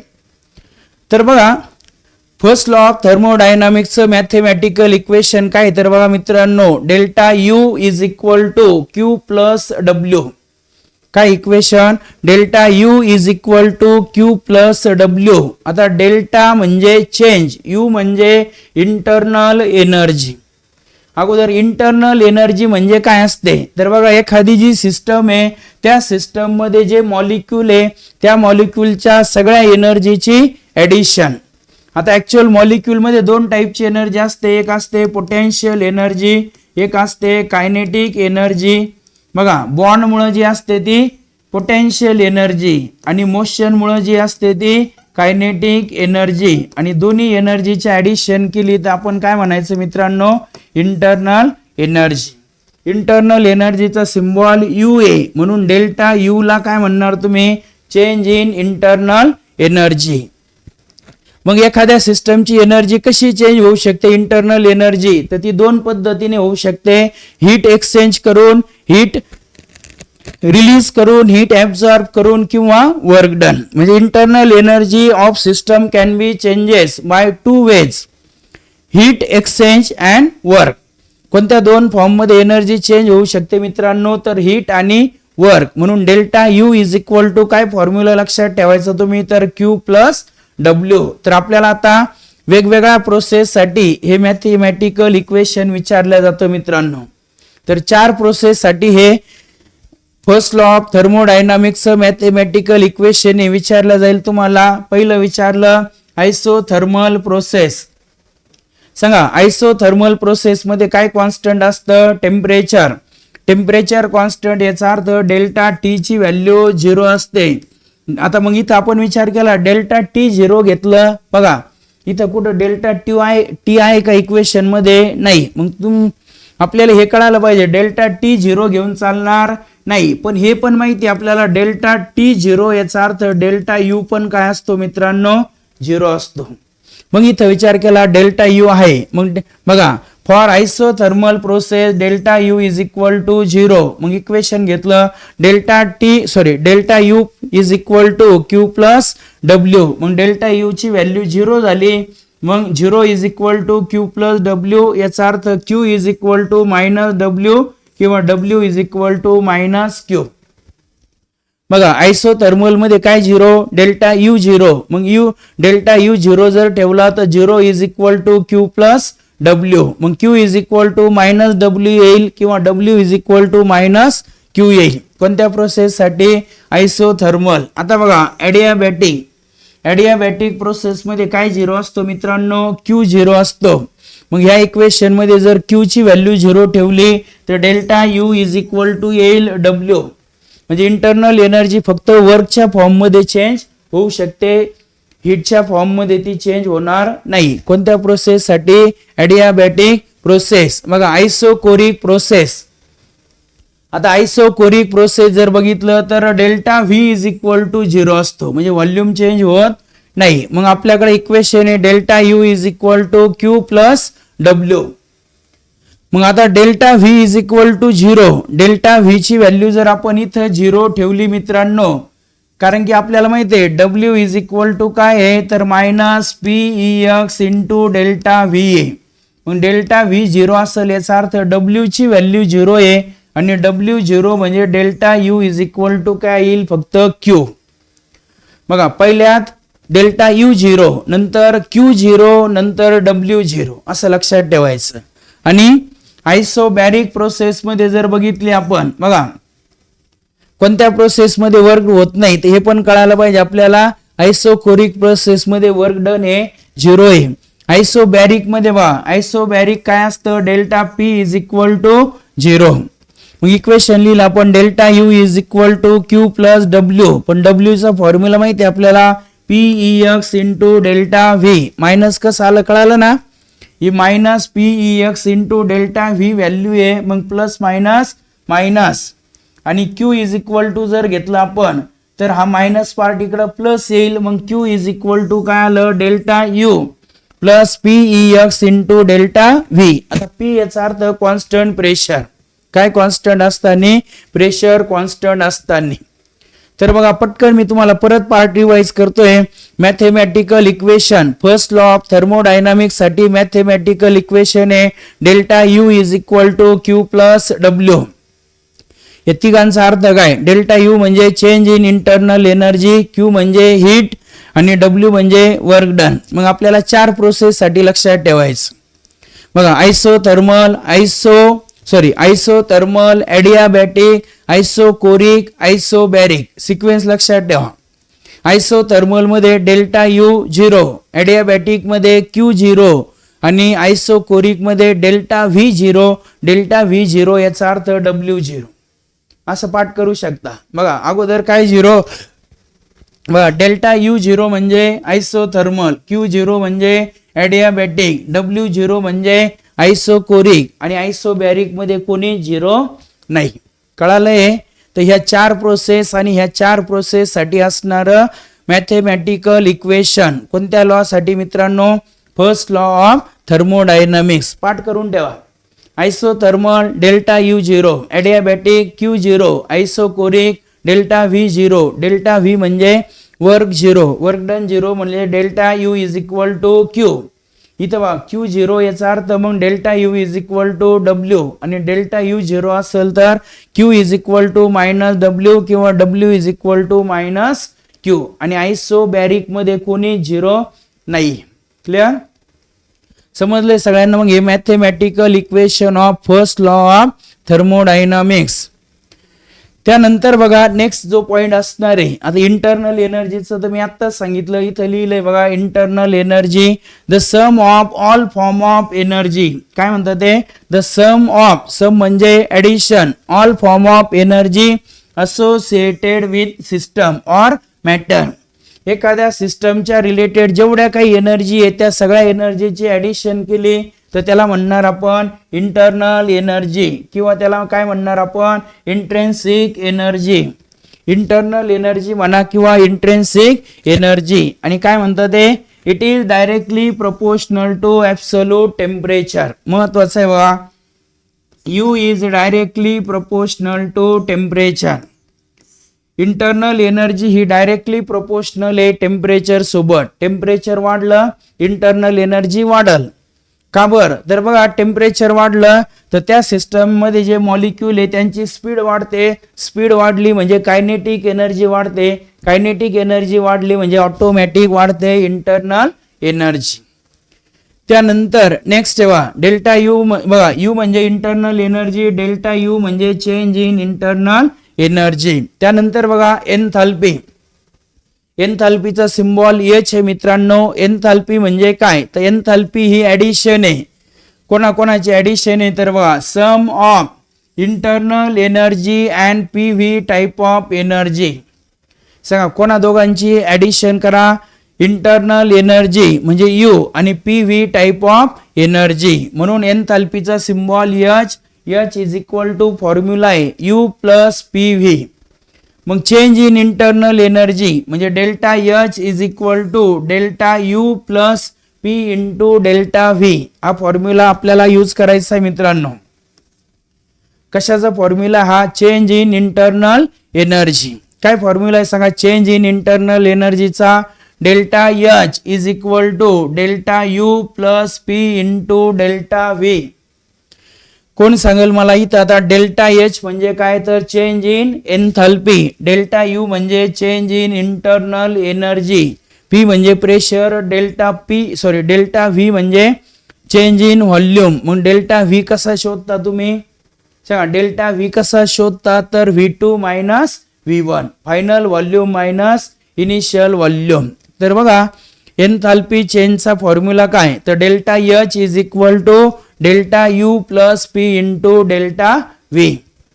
त्यानंतर बघा आणखी एक फॉर्म्युला लक्षात ठेवायचा तुम्ही. एन्थाल्पी चेंजचा केमिकल रिॲक्शन असेल, एखाद्या केमिकल रिॲक्शन साठी एन्थाल्पी चेंज जर तुम्हाला कॅल्क्युलेट करायची मित्रांनो, कशासाठी? केमिकल रिॲक्शन साठी जर एन्थाल्पी चेंजचा तुम्हाला स्टडी करायचा आहे तर फॉर्म्युला आहे बघा मित्रांनो delta H is equal to delta U plus delta N R T. काय फॉर्म्युला आला इथं? Delta H is equal to delta U plus काय म्हणतात ते डेल्टा एन आर टी. आता यामध्ये डेल्टा एच म्हणजे तर कळेल आपल्याला change in internal energy, change in enthalpy. Delta U म्हणजे चेंज इन इंटरनल एनर्जी. आता डेल्टा एन म्हणजे काय? तर लक्षात घ्या change in number of gaseous मोल. हे खूप महत्वाचं आहे. आता तुम्हाला डेल्टा एन कळायला पाहिजे. तर बघा डेल्टा एन कसा शोधायचा? तर मी घेतलं समजा कार्बन प्लस ऑक्सिजन तयार केला कार्बन डायऑक्साईड. काय घेतलं बघा? कार्बन डायऑक्साईड तयार केला कार्बन पासून. मग इथं तुम्हाला डेल्टा एन कसा शोधायचं ते सांगतो मी. डेल्टा एन म्हणजे काय? Change in number of moles of gas. कसा शोधायचा? तर number of moles of product. Number of moles of product minus number of moles of reactant. आता ह्या केसमध्ये जर बघितलं तर प्रोडक्ट कोण आहे? Carbon dioxide. किती मोल तयार झाले कार्बन डायऑक्साईडचे? तर 1. म्हणजे प्रोडक्टचा मोल 1 मायनस रिॲक्टंट. बघा मग तू म्हणणार रिॲक्टंट कार्बन पण आहे ऑक्सिजन पण आहे, पण लक्षात घ्या आपल्याला जे मोल घ्यायचे ते फक्त गॅसचे घ्यायचे, सॉलिड किंवा लिक्विडचे घ्यायचे नाही. म्हणून इथं कार्बनचा मोल घेणार नाही मित्रांनो आपण, फक्त ऑक्सिजन गॅस. आणि ऑक्सिजन गॅसचा पण 1 मोल आहे. मग 1 - 1 केला तर आपण 0. किती येईल मित्रांनो? 0. मग असं तुम्ही डेल्टा एन कॅल्क्युलेट करायचा आणि डेल्टा एन कॅल्क्युलेट करून आपण शोधायचं डेल्टा एच. कळालंय सगळ्यांना? Enthalpy change. एन्थाल्पी म्हणजे H. H is equal to formula आहे U plus P V. Delta H change in enthalpy delta H. काय फॉर्म्युला आहे डेल्टा एचचा? Delta H is equal to delta U plus P into delta V. एखादी chemical reaction आहे, त्या chemical reaction साठी change in एन्थाल्पीचा formula काय? तर delta H is equal to delta U plus delta N R T. जे जी लिहिलं ते गॅस लिहिलंय. आणि डेल्टा एन घेताना तुम्ही काय फॉर्म्युला वापरायचा मित्रांनो? Number of moles of product minus number of moles of reactant. कळतंय?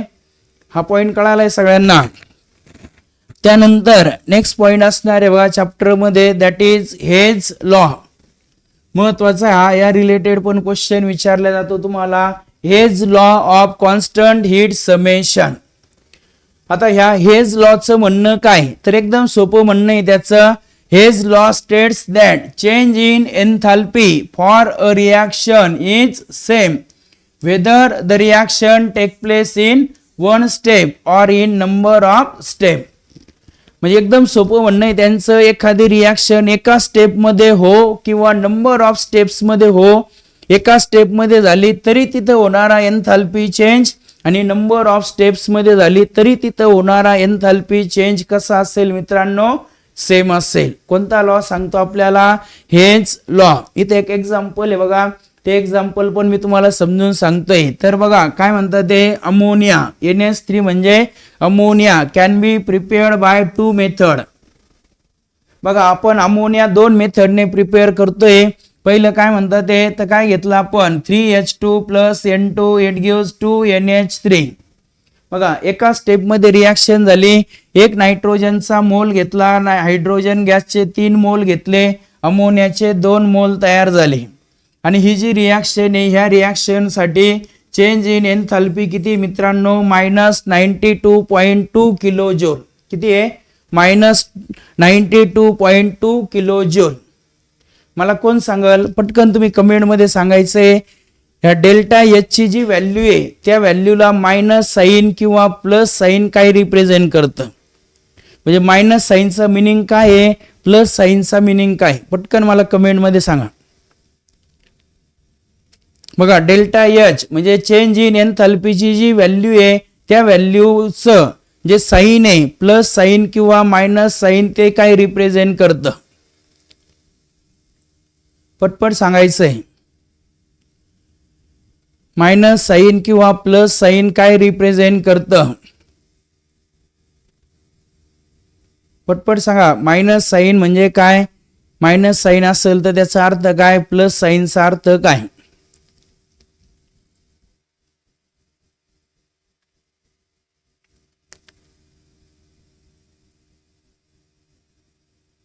सिद्धी कुदळे सांगताय आणि त्यांनी जे सांगितलंय ते करेक्ट आहे. बाकी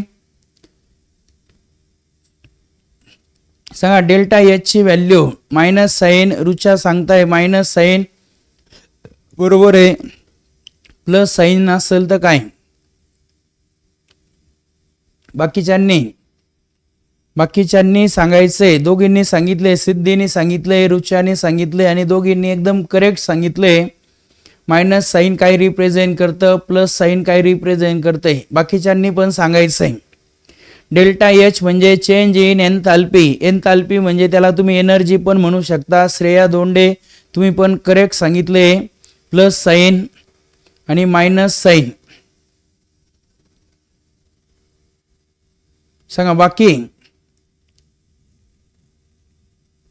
पटपट सांगायचंय. तिन्ही पण कोपरगावच्याच आपल्या स्टुडंटने आन्सर दिलंय, रुचा, सिद्धी आणि श्रेया. बाकीच्यांनी तन्मय पठाडे पण बरोबर सांगितलंय, प्लस साइन मायनस साइनचा मिनिंग. बाकीच्यांनी पटपट सांगायचंय.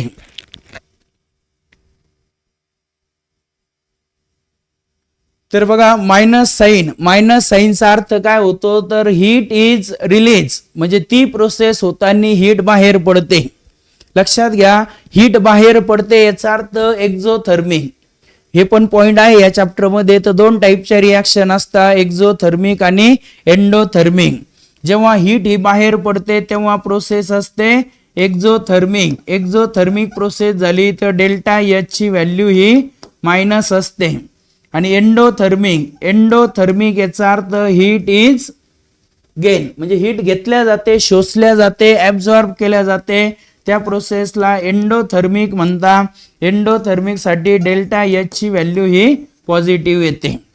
बघा मग इथं आपण बघितलं अमोनिया तयार केला एका स्टेप मध्ये. त्या एका स्टेप मध्ये जर अमोनिया तयार केला तर तिथं चेंज इन एन्थाल्पीची व्हॅल्यू आहे -92.2 किलो जूल. आता दुसऱ्या मेथडने आपण अमोनिया तयार केला, या मेथडने अमोनिया तयार करण्यासाठी 2 स्टेपमध्ये रिॲक्शन होते. बघा, पहिल्या स्टेपमध्ये नायट्रोजनचा 1 मोल, हायड्रोजनचे 2 मोल तयार झाला N2H4. या पहिल्या स्टेप एंडोथर्मिक आहे. डेल्टा H10 ची व्हॅल्यू आली प्लस 95.4 किलो जूल. दुसऱ्या स्टेपमध्ये हा पहिल्या स्टेपमध्ये तयार झाला N2H4 आहे, त्याच्यात परत H2 ऍड केला, तयार झाला 2NH3. आणि ही एक्झोथर्मिक आहे, तर डेल्टा H2 आला -187.6. बघा, पहिल्या स्टेपमध्ये किती 95, दुसऱ्यात -187. आता बघा, या दोन्ही स्टेपची जर आपण ऍडिशन केली, इकडे बघा, या दोन्ही स्टेपची ऍडिशन केली तर जो सारखा पार्ट आहे तो आपण कॅन्सल केला. मग बघा, आपण जर बघितलं हा 3H2 आणि 2H2 आणि हा H2 3H2 प्लस हा N2, इट गिव्स 2NH3. या दोन्ही स्टेप मिळून ही एक आपल्याला रिॲक्शन भेटते. याचा अर्थ हे बरोबर आहे, रिॲक्शन 2 स्टेप मध्ये झाली. तर आता काय करा, या दोघांचे ऍडिशन करा. आता ऍक्च्युअल एकाला प्लस आणि एकाला मायनस साइन येतं, आपण ऍडिशन नाही करणार, सबस्ट्रॅक्शन करणार. या 187 मधून 95.4 आपण जर मायनस केला तर इथं पण आन्सर आला आपलं -92.2 किलो जूल. बघा, याचा अर्थ काय, या पहिल्या पाथने रिॲक्शन झाली एका स्टेप मध्ये तरी ती एनर्जी सेम, आणि नंबर ऑफ स्टेप मध्ये रिॲक्शन झाली तरी पण एनर्जी काय असते, सेम असते. आणि मग त्या लॉचं म्हणणं तेच आहे, change in enthalpy for a reaction is same whether reaction take place in single step or number of step. कळालंय सगळ्यांना, हा हेच लॉ. सांगा, एक्झोथर्मिक एंडोथर्मिकचा पण अर्थ कळालाय तुम्हाला, कळालाय ना. Heat is given out exothermic, heat is absorb endothermic. त्यानंतर बघा, नेक्स्ट पॉइंट जो असणार आहे दॅट इज स्पॉन्टॅनियस प्रोसेस. आता 2 टाईपच्या प्रोसेस असतात, एक असते स्पॉन्टॅनियस आणि एक असते नॉन स्पॉन्टॅनियस. तर एकदम सोपं सांगतो मी आता. जी प्रोसेस स्वतःहून घडते त्याला म्हणा स्पॉन्टॅनियस प्रोसेस. जी स्वतःहून घडत नाही ती प्रोसेस होण्यासाठी आपल्याला एक्सटर्नल फोर्स अप्लाय करावं लागतं, त्या प्रोसेसला म्हणा नॉन स्पॉन्टॅनियस प्रोसेस. काय म्हणणार, नॉन स्पॉन्टॅनियस प्रोसेस. बघा, the spontaneous process is defined as process that take place on its own without the external influence. म्हणजे जी प्रोसेस स्वतःहून होते, काय, on its own without external influence, त्याला म्हणणार स्पॉन्टॅनियस प्रोसेस. बघा, spontaneous process is also called natural process or irreversible process. Spontaneous process कशी मित्रांनो, ही नॅचरल प्रोसेस आहे किंवा इरिव्हर्सिबल आहे. त्याचे काही एक्झाम्पल दिले, जसं flow of water on its own from higher level to lower level. म्हणजे डोंगरावरून पडणारं पाणी आपोआप पडतं, त्याला काही मोटर वगैरे लावायची गरज नाही. बघा, गरम चहा एक कपामध्ये, तो कप आपण ठेवून दिला, तो गरम चहा आपोआप थंड होतो. बघा, गरम चहा आपोआप थंड होणं याचा अर्थ हीटचा फ्लो. मग आपण दुसरं एक एक्झाम्पल दिलंय, फ्लो ऑफ हीट. बघा, flow of heat from hotter body to colder body. बघा, हीटचा फ्लो कुठून होतो म्हणतात ते hotter body to colder body. म्हणजे गरमच्या कपातून हीट एक्सचेंज होते बाहेर. क्लिअर. त्यानंतर आणखी काय म्हणणार आपण, flow of gas from higher pressure to lower pressure. आणि हे एक्झाम्पल तर इथं घेतलंय आपण, flow of water from its own higher level to lower level. बघा, जी प्रोसेस स्वतःहून होते त्याला म्हणा स्पॉन्टेनियस प्रोसेस. त्याचे एक्झाम्पल काय म्हणणार आपण, flow of water from higher level to lower level, flow of heat from hotter body to colder body, flow of gas from higher pressure to lower pressure. त्यानंतर non spontaneous. बघा, non spontaneous process कशाला म्हणायचं, process which has no natural tendency to occur. बघा काय म्हणतात ते, process which has no natural tendency to occur. म्हणजे ज्या प्रोसेसची स्वतःहून घडून येण्याची टेंडन्सी नाहीये त्या प्रोसेसला म्हणा नॉन स्पॉन्टेनियस प्रोसेस. मग आता त्याचे पण काही एक्झाम्पल इथं दिले, जसं flow of water from lower level to higher level. नंतर म्हणणार आपण flow of gas from lower pressure to higher pressure आणि flow of heat from colder body to hotter body. म्हणजे आपण चहा जर थंड चहा ठेवला तो किती वेळ जरी ठेवला तर तो आपोआप गरम होणार नाही. मग ते आपण जर त्याला हीट दिली तरच तो गरम होऊ शकतो. म्हणजे बघा थंड चहा गरम होणे ही प्रोसेस कशी आहे, नॉन स्पॉन्टेनियस आहे. कशी मित्रांनो, नॉन स्पॉन्टेनियस आहे. डोंगरावरून पडणारं पाणी ही प्रोसेस कशी मित्रांनो, स्पॉन्टेनियस आहे. आपल्या घरातून आपण खालून वरती गच्चीवर जे पाणी नेतो ती प्रोसेस कशी आहे, नॉन स्पॉन्टेनियस आहे. कशी मित्रांनो, नॉन स्पॉन्टेनियस आहे. तसं आपण अभ्यास करणे, आता आपण स्वतः अभ्यास करणे ही पण प्रोसेस कशी पाहिजे, तुमची स्वतःची स्पॉन्टेनियस पाहिजे. ती पण नॉन स्पॉन्टेनियस नको आहे. म्हणजे कोणीतरी येईल, घरचे आई येईल, वडील येईल, मग ते तुम्हाला म्हणतील उठ बाबा आता तुला एकच महिना राहिलेला आहे परीक्षेसाठी, तुला अभ्यास करावा लागणार आहे. आपल्या कमरात एक लाथ घालतील आणि मग तिथून पुढे आपण अभ्यासाला लागू. ती प्रोसेस कशी झाली, नॉन स्पॉन्टेनियस. त्याच्या उलट आपल्याला लगेच कळतंय सकाळी लवकर उठायचंय, आपल्याला 6ला उठायचंय, आपल्याला आवरायचंय, 7:30ला लेक्चर करायचंय, लेक्चर संपल्यानंतर आपल्याला परत टेस्टचा अभ्यास करायचा आहे, परत संध्याकाळी लेक्चर करायचे, हे आपल्याला स्वतःला वाटतं. याचा अर्थ ती प्रोसेस स्पॉन्टेनियस आहे. क्लिअर, कळालं सगळ्यांना आता स्पॉन्टेनियस आणि नॉन स्पॉन्टेनियस प्रोसेस. त्यानंतर बघा लास्ट पॉइंट असणार आहे आता चॅप्टर मध्ये, that is entropy. Entropy and energy change. एकदम सोपा पॉइंट आहे हा पण. एंट्रॉपी याचा अर्थ काय तर बघा काय म्हणतात ते, entropy is a thermodynamic state quantity which is measure of randomness or disorder of molecule of the system. Entropy ही काय मोजते तर एंट्रॉपी ही त्या सिस्टम मध्ये असणारी रँडमनेस. रँडमनेस म्हणजे काय म्हणू शकतो मित्रांनो आपण, अस्तव्यस्तपणा. जसं तुम्ही कुठेतरी शिकले सॉलिड मधले मॉलिक्यूल रेग्युलरली अरेंज असतात, लिक्विड मध्ये ते असे कुठं पण असतात आणि गॅस मध्ये जर बघितलं तर एकदम कुठं पण असतात. म्हणजे रँडमनेस सगळ्यात जास्त कुठं असतो मित्रांनो, गॅस मध्ये, त्यापेक्षा थोडासा कमी लिक्विड मध्ये, सगळ्यात कमी सॉलिड मध्ये. मग याचा अर्थ एंट्रॉपी, बघा एंट्रॉपीचा सिम्बॉल एस आहे.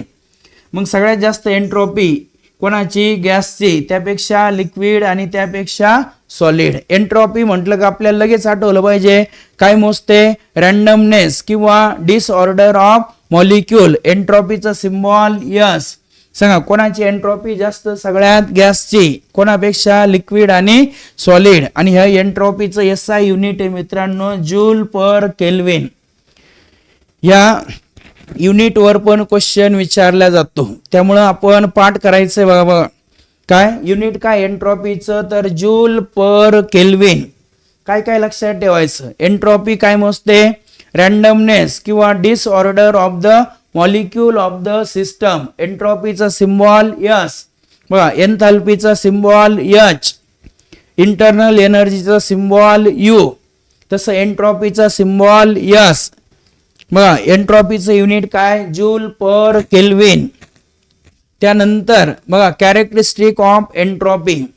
एंट्रॉपीचे काही महत्वाचे कॅरेक्टरिस्टिक येतं, ते म्हणता इट इज स्टेट फंक्शन. तर बघा एक पॉइंट आपल्याकडनं राहून गेला आहे. तर दोन टाईपचे फंक्शन असतात. कोणते तर बघा दोन फंक्शन, एक असतं स्टेट फंक्शन आणि एक असतं पाथ फंक्शन. तर हा पॉइंट मी इथं तुमचा क्लिअर करतोय. दोन फंक्शन कोणते, state function and path function. याच्यावर पण क्वेश्चन विचारले.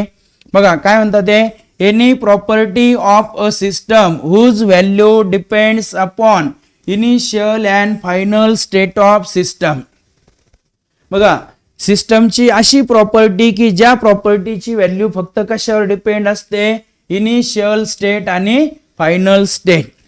कोणत्या पाथने ती प्रोसेस घडली यावर ते डिपेंड नसतं. फक्त इनिशियल कंडिशन काय आहे, फायनल कंडिशन काय, तर त्या फंक्शनला काय म्हणायचं तुम्ही, त्या प्रॉपर्टीला म्हणायचं स्टेट फंक्शन. सांगा ज्या प्रॉपर्टीची व्हॅल्यू कशावर डिपेंड असते मित्रांनो, इनिशियल स्टेट आणि फायनल स्टेट, त्याला काय म्हणा, स्टेट फंक्शन. ज्याचं एक्झाम्पल आहे प्रेशर आणि व्हॉल्यूम. काय, प्रेशर आणि व्हॉल्यूम. त्यानंतर दुसरं असतं पाथ फंक्शन. बघा पाथ फंक्शन म्हणजे काय, property of the system whose value depends upon path followed by the system. जसं आपण जर बघितलं बघा, तर आपण काय करतोय, तर आपण समजा एखाद्या बिल्डिंग मध्ये आपल्याला जायचंय, मग आपण दोन पर्याय आपल्याकडं, एक पर्याय आहे जिन्याने जायचं चढत, दुसरा पर्याय लिफ्टने जायचं. सांगा दोन पाथ आहे आपले, एक कोणता पाथ आहे, लिफ्टने जायचं, दुसरा पाथ आहे आपला जिन्याने आपण पायी जायचं. काय वाटतं तुम्हाला, आपण कोणत्या पाथने लवकर थकणार आहे? जर आपण जिन्याने चढत गेलं तर वर्क डन जास्त होईल, आपण लिफ्टने जर गेलो वर्क डन कमी होईल. म्हणजे वर्क डन हे कशावर डिपेंड आहे? आता दोघांचं इनिशियल कंडिशन तीच आहे, आपल्याला पहिल्या मजल्यावरून 6व्या मजल्यावर जायचंय. दोन पर्याय होता, एक होता लिफ्ट, दुसरा पर्याय होता असं आपण जिन्याने गेलो. मग आता जिन्याने बघा, पहिला पाथ आहे लिफ्टचा, दुसरा पाथ आहे जिन्याचा. मग आपण पहिल्या पायऱ्याने आपण जर गेलो, बघा लिफ्टने गेलो वर्क डन कमी होईल, आपण जिन्याने गेलो वर्क डन जास्त होईल. म्हणजे वर्क हे कशावर डिपेंड असतं मित्रांनो, तर वर्क हे पाथवर डिपेंड असतं, इनिशियल आणि फायनल स्टेटवर ते डिपेंड नसतं. मग ज्या प्रॉपर्टी पाथवर डिपेंड असतात त्याला पाथ फंक्शन म्हणा. जसं एक्झाम्पल आहे हीट आणि वर्क. बघा तुम्हाला विचारलं हीट कोणतं फंक्शन, पाथ फंक्शन, वर्क कोणतं, पाथ फंक्शन. तसं आपण अगोदर आपण बघितलं प्रेशर आणि व्हॉल्यूम. सांगा प्रेशर हे स्टेट फंक्शन, व्हॉल्यूम पण स्टेट फंक्शन. कळाले सगळ्यांना?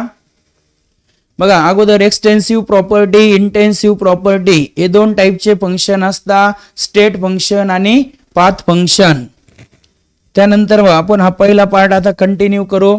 तर आपण कॅरेक्टरिस्टिक बघत होतो कोणाचे, एंट्रॉपीचे. तर काय एंट्रॉपीचा सिम्बॉल यस, काय म्हणतात ते, इट इज स्टेट फंक्शन.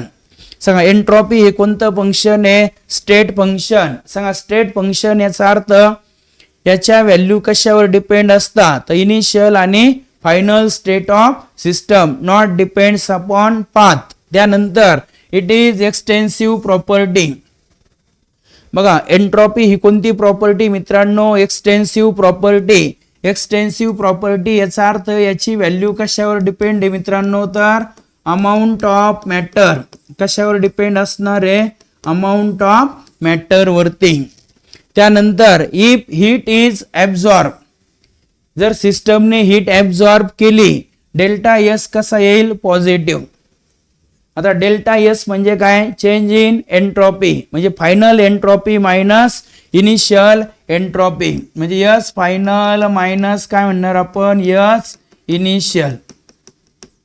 बघा एखाद्या गॅसला किंवा एखाद्या सिस्टमला तुम्ही हीट दिली, तर हीट दिल्यामुळे रॅन्डमनेस आणखी वाढतो. याचा अर्थ फायनल कंडिशन मधली एंट्रॉपी जास्त आहे इनिशियल कंडिशनच्या एंट्रॉपी पेक्षा हीट दिली तर.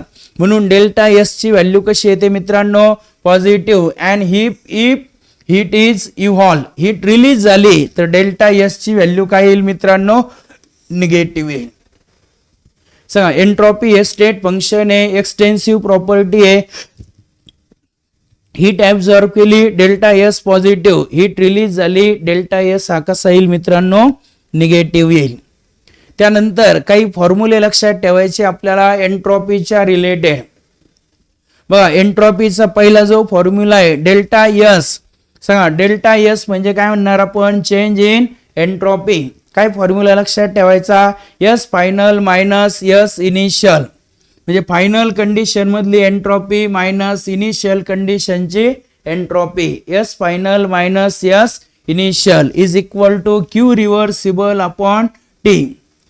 म्हणजे delta S is equal to, तुम्ही असा पण फॉर्म्युला घेऊ शकता, क्यू रिव्हर्सिबल अपॉन टी किंवा S final minus S initial. नंतर बघा डेल्टा एस सिस्टम, म्हणजे सिस्टमची जी चेंज इन एंट्रॉपी आहे त्याच्यासाठी काय फॉर्म्युला आहे, delta H system upon T. आता डेल्टा एच म्हणजे चेंज इन एन्थाल्पी आणि टी म्हणजे टेम्परेचर. जसं सिस्टमचं डेल्टा एस आहे तसं डेल्टा एस सराउंडिंग, म्हणजे सराउंडिंग साठी change in entropy, delta S surrounding upon T. आणि delta S total is equal to delta S system plus delta S surrounding. म्हणजे सिस्टमची चेंज इन एंट्रॉपी प्लस सराउंडिंगची change in entropy दोघांच्या ऍडिशनला काय म्हणा तुम्ही डेल्टा एस टोटल. काय म्हणणार मित्रांनो डेल्टा एस टोटल. तर हे फॉर्म्युले पण आपल्याला पाठ करावे लागतील एंट्रॉपी साठी.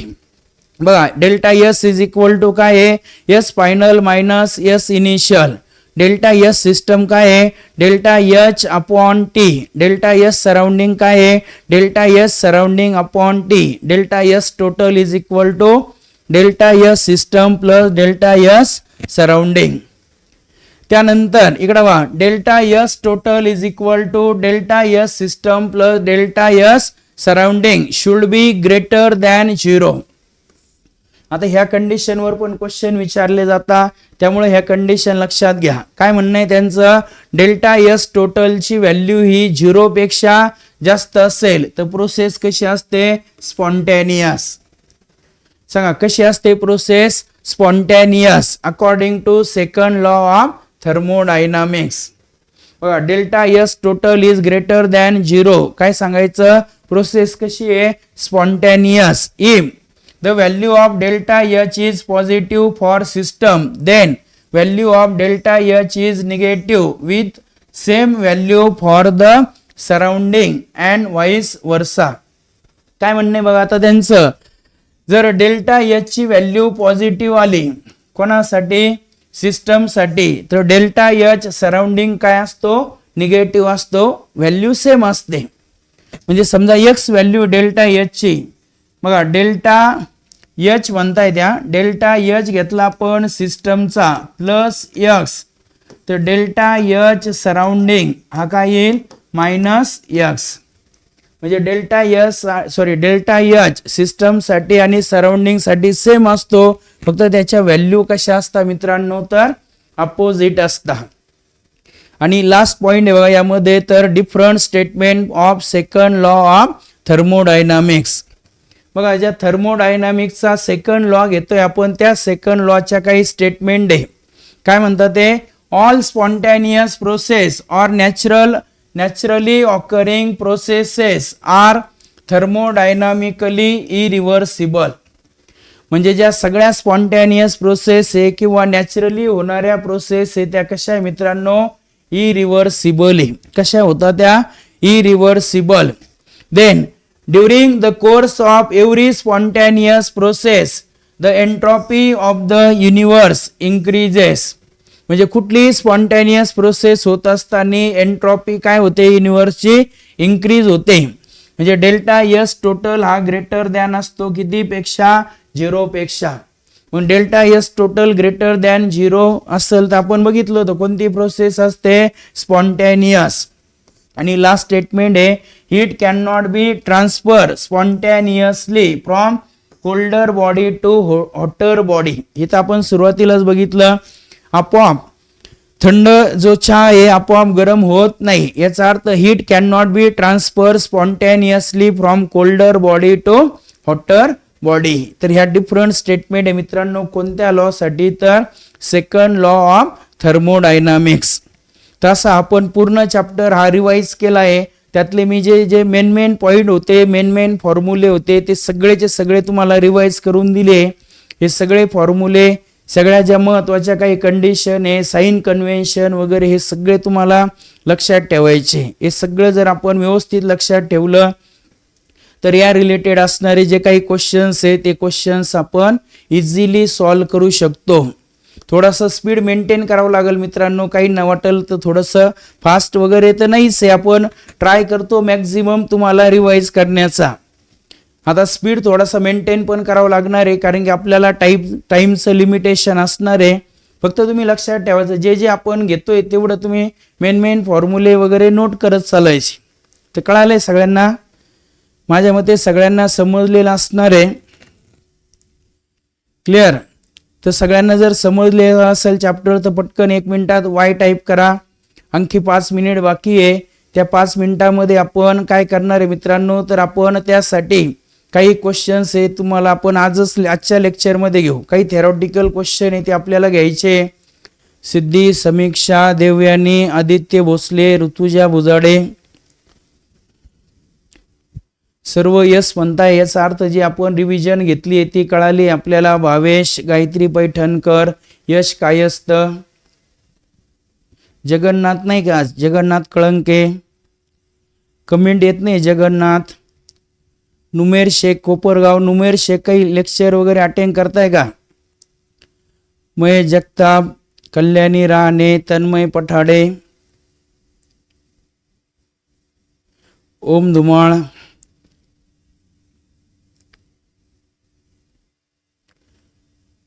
प्रतीक्षा काळे, सर्वेश, तेजस शिंदे, सार्थक कवडे,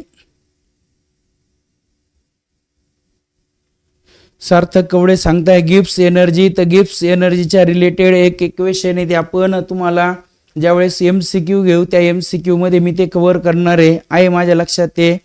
तर त्याच्या रिलेटेड आपण क्वेश्चन्स घेणार आहे, त्यावेळेस मी तो तुम्हाला पॉईंट आठवून देईल. पवन गोसावी, निरंजन नागपुरे, सगळे सांगताय बरोबर, सगळ्यांना समजलंय.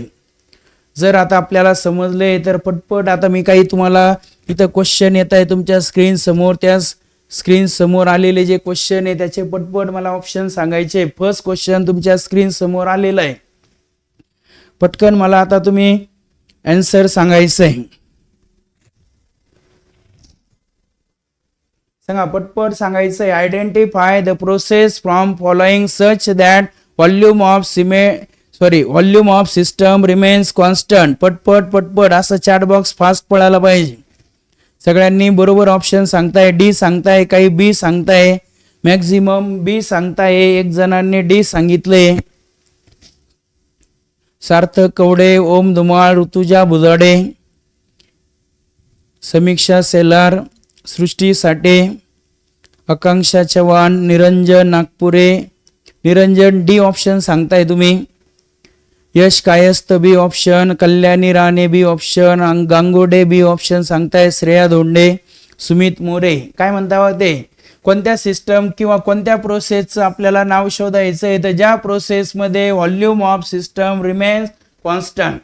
तुम्हाला सांगितलं ना, इकडे बघा, टी कॉन्स्टंट आयसोथर्मल, बघा T constant isothermal, P constant isobaric, P constant असेल आयसोबॅरिक, आणि व्ही कॉन्स्टंट असेल मित्रांनो, व्ही कॉन्स्टंट असेल तर त्याला म्हणा आयसोकोरिक. कोरिक म्हणा, चोरिक म्हणा, काही म्हणा, पण आपण लक्षात घ्या, T constant isothermal, P constant isobaric, V constant isochoric. मग इथं व्ही कॉन्स्टंट आहे, volume of the system remains constant, therefore it is isochoric process. Option B हे करेक्ट आहे मित्रांनो. कोणता? ऑप्शन बी हे करेक्ट आहे. त्यानंतर पटकन आता नेक्स्ट क्वेश्चन, पटपट सांगा. Which among the following pair of properties are intensive. बघा, खाली दिलेल्यापैकी कोणत्या प्रॉपर्टीची पेअर, बघा कोणती पेअर ही इंटेन्सिव्ह प्रॉपर्टीची. सांगा, इंटेन्सिव्ह प्रॉपर्टी याचा अर्थ जी प्रॉपर्टी अमाऊंट ऑफ मॅटर वर डिपेंड नाहीये, जी प्रॉपर्टी अमाऊंट ऑफ मॅटर वर डिपेंड नाहीये मित्रांनो.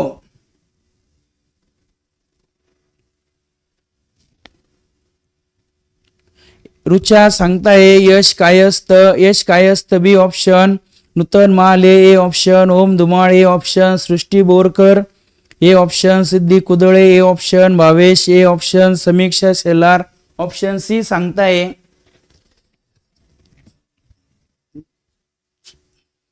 थोडासा विचार करायचा, पटकन लगेच नाही आन्सर सांगा म्हटलं का पटकन नाही. काय विचारलं आपल्याला? इंटेन्सिव्ह प्रॉपर्टी जी अमाऊंट ऑफ मॅटर वर डिपेंड नाहीये. इकडे बघा मित्रांनो, बी ऑप्शन मध्ये मास हे अमाऊंट ऑफ मॅटर वर डिपेंड असते, याचा अर्थ ही एक्सटेन्सिव्ह प्रॉपर्टी आहे, हे ऑप्शन येणार नाही. इथं इंटरनल एनर्जी ही पण अमाऊंट ऑफ मॅटर वर डिपेंड असते, याचा अर्थ ही पण एक्सटेन्सिव्ह प्रॉपर्टी आहे, सी ऑप्शन पण येणार नाही. हीट कॅपॅसिटी, स्पेसिफिक हीट, बघा हीट कॅपॅसिटी ही पण अमाऊंट ऑफ मॅटर वर डिपेंड आहे, ही पण येणार नाही. तर पहिलं जे ऑप्शन आहे सरफेस टेन्शन अँड विस्कॉसिटी. कोणता? Surface tension and viscosity. हे जर बघितलं आपण तर ह्या दोन्ही पण कोणत्या टाईपच्या प्रॉपर्टी आहे? इंटेन्सिव्ह प्रॉपर्टी आहे. कोणत्या मित्रांनो? इंटेन्सिव्ह प्रॉपर्टी, म्हणून या क्वेश्चन साठी ए ऑप्शन हे करेक्ट आहे.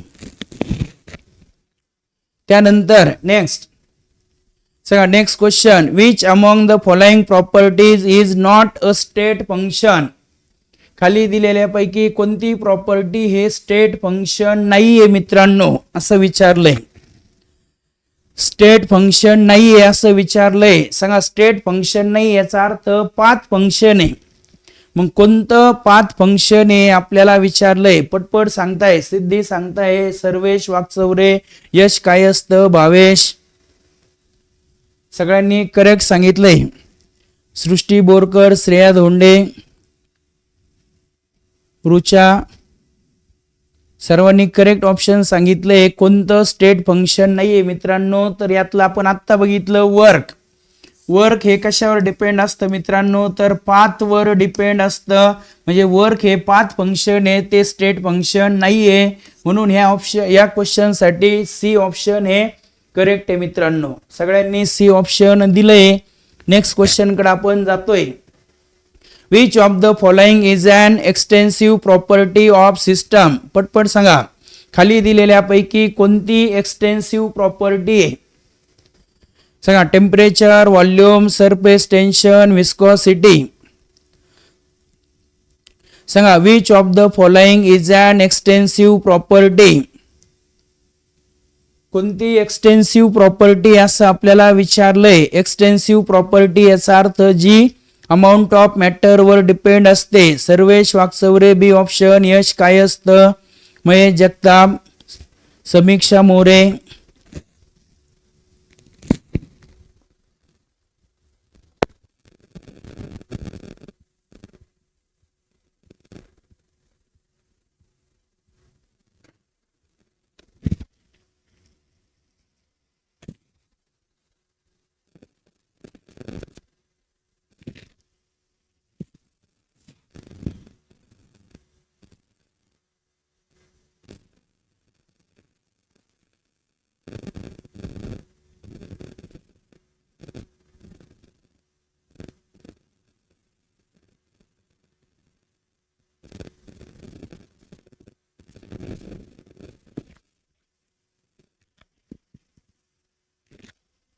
सांगा कोणतं ऑप्शन सांगितलंय. तर सगळ्यांनी माझ्या मते बी ऑप्शन सांगितलंय.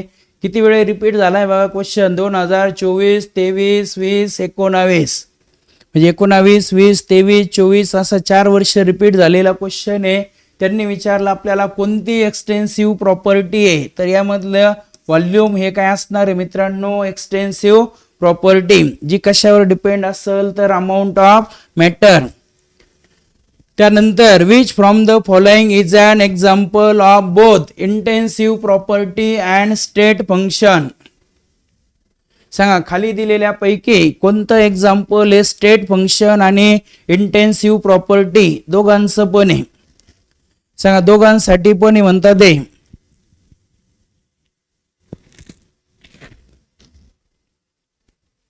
सांगा इंटेन्सिव्ह प्रॉपर्टी आणि स्टेट फंक्शन. पटपट सांगा. सृष्टी बोरकर, ऋतुजा भुजाडे, सृष्टी साठे, सार्थक कवडे,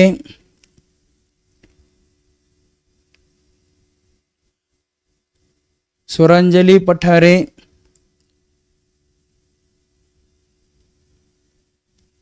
सांगा कोणतं एक्झाम्पल विचारलं तर ऑप्शन रुचा सांगताय डी ऑप्शन आहे.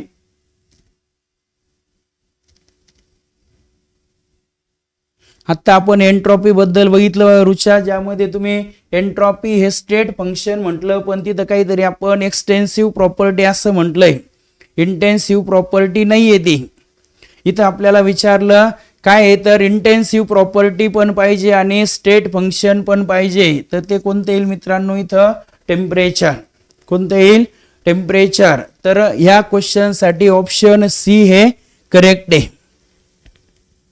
त्यानंतर सांगा identify from following an example of intensive property. पटकन सांगायचं. 2025 ला हा क्वेश्चन विचारला आहे. इंटेन्सिव्ह प्रॉपर्टीचा आपल्याला एक्झाम्पल सांगायचंय. सांगा पटकन सांगा. Surface tension, volume, internal energy, number of moles. Bhavesh सांगताय. नंतर सृष्टी साठे, सृष्टी बोरकर, ऋतुजा बुजाडे, सिद्धी, ओम धुमाळ सगळ्यांनी करेक्ट ऑप्शन सांगितलंय मित्रांनो. तर यातलं एक्झाम्पल इंटेन्सिव्ह प्रॉपर्टी म्हणजे जी अमाऊंट ऑफ मॅटरवर डिपेंड नसते ते आहे सरफेस टेन्शन. कोणतं मित्रांनो? Surface tension. म्हणजे याचा आपण जर विचार केला तर कोणतं ऑप्शन करेक्ट आहे मित्रांनो? तर ऑप्शन या अगोदरच्या क्वेश्चन साठी ए ऑप्शन करेक्ट आहे. त्यानंतरचा next question, which of the following is a path function. सांगा खाली दिलेल्यापैकी कोणतं पाथ फंक्शन आहे. हा पण क्वेश्चन 2025, 23, 2007 अशा बऱ्याच वेळा रिपीट झालंय. सांगा कोणतं पाथ फंक्शन आहे. खाली दिलेल्यापैकी पाथ फंक्शन कोणतं आहे? सर्वेश वाकचौरे ऑप्शन सांगितले. सर्वेश वाकचौरे यांनी करेक्ट ऑप्शन सांगितले. पाथ फंक्शन कोणतं आहे? भावेश करेक्ट सांगितले, भावेशनी पण. बाकी सांगा पाथ फंक्शन. आता क्वेश्चन सोपे, फक्त तुम्हाला ते एक्झाम्पल पाठ करावं लागेल. Extensive property, intensive property, state function, path function. सृष्टीसाठी डी ऑप्शन सांगताय या क्वेश्चन साठी. डी ऑप्शन याचा अर्थ एंट्रॉपी. एंट्रॉपी हे स्टेट फंक्शन आहे, आत्ताच बघितलं आपण. ऋषिकेश सोनवणे ए ऑप्शन सांगताय. तन्मय पठाडे ए ऑप्शन. सृष्टीसाठी आता सी ऑप्शन सांगताय. सी ऑप्शन याचा अर्थ इंटरनल एनर्जी. रुचा सांगताय A option. Samiksha More A option. तर इकडे बघा मित्रांनो, बघा आता आपण बघितलं पाथ फंक्शन जे वर्क आहे. वर्क हे पाथ फंक्शन आहे आणि वर्क साठी आपण फॉर्म्युला लिहिला ना, P into delta V. Work W is equal to P into delta V आणि वर्क हे पाथ फंक्शन आहे म्हणून या क्वेश्चन साठी पण ए ऑप्शन करेक्ट आहे मित्रांनो. कोणतं? ए ऑप्शन करेक्ट आहे. आता हा आजच्या लेक्चर मधला हा लास्ट क्वेश्चन मी इथं दिलाय. आजच्या लेक्चर मधला हा लास्ट क्वेश्चन आहे. बाकी क्वेश्चन आपण उद्याच्या लेक्चर मध्ये कंटिन्यू करू. आजच्या लेक्चरचा हा जो लास्ट क्वेश्चन आहे त्याचं ऑप्शन तुम्ही सांगायचंय. 2025 ला हा क्वेश्चन विचारलाय. Identify the name of process so that there is no exchange of heat between system and surrounding. सांगा कोणत्या सिस्टम साठी आपल्याला विचारलंय? तर ज्या सिस्टम मध्ये हीट एक्सचेंज होत नाही सिस्टम कडून सराउंडिंग कडं. पटपट पटपट सांगायचंय. चॅट बॉक्स असा जोर जोरात पळायला पाहिजे. अभिनव गांगुर्डे डी ऑप्शन सांगताय. Mahesh Jagtap D option. Rutuja Bujade D option. अभिनवने जरा जास्त वेळ डी डी लिहिलं. समीक्षा मोरे पण डी ऑप्शन सांगताय.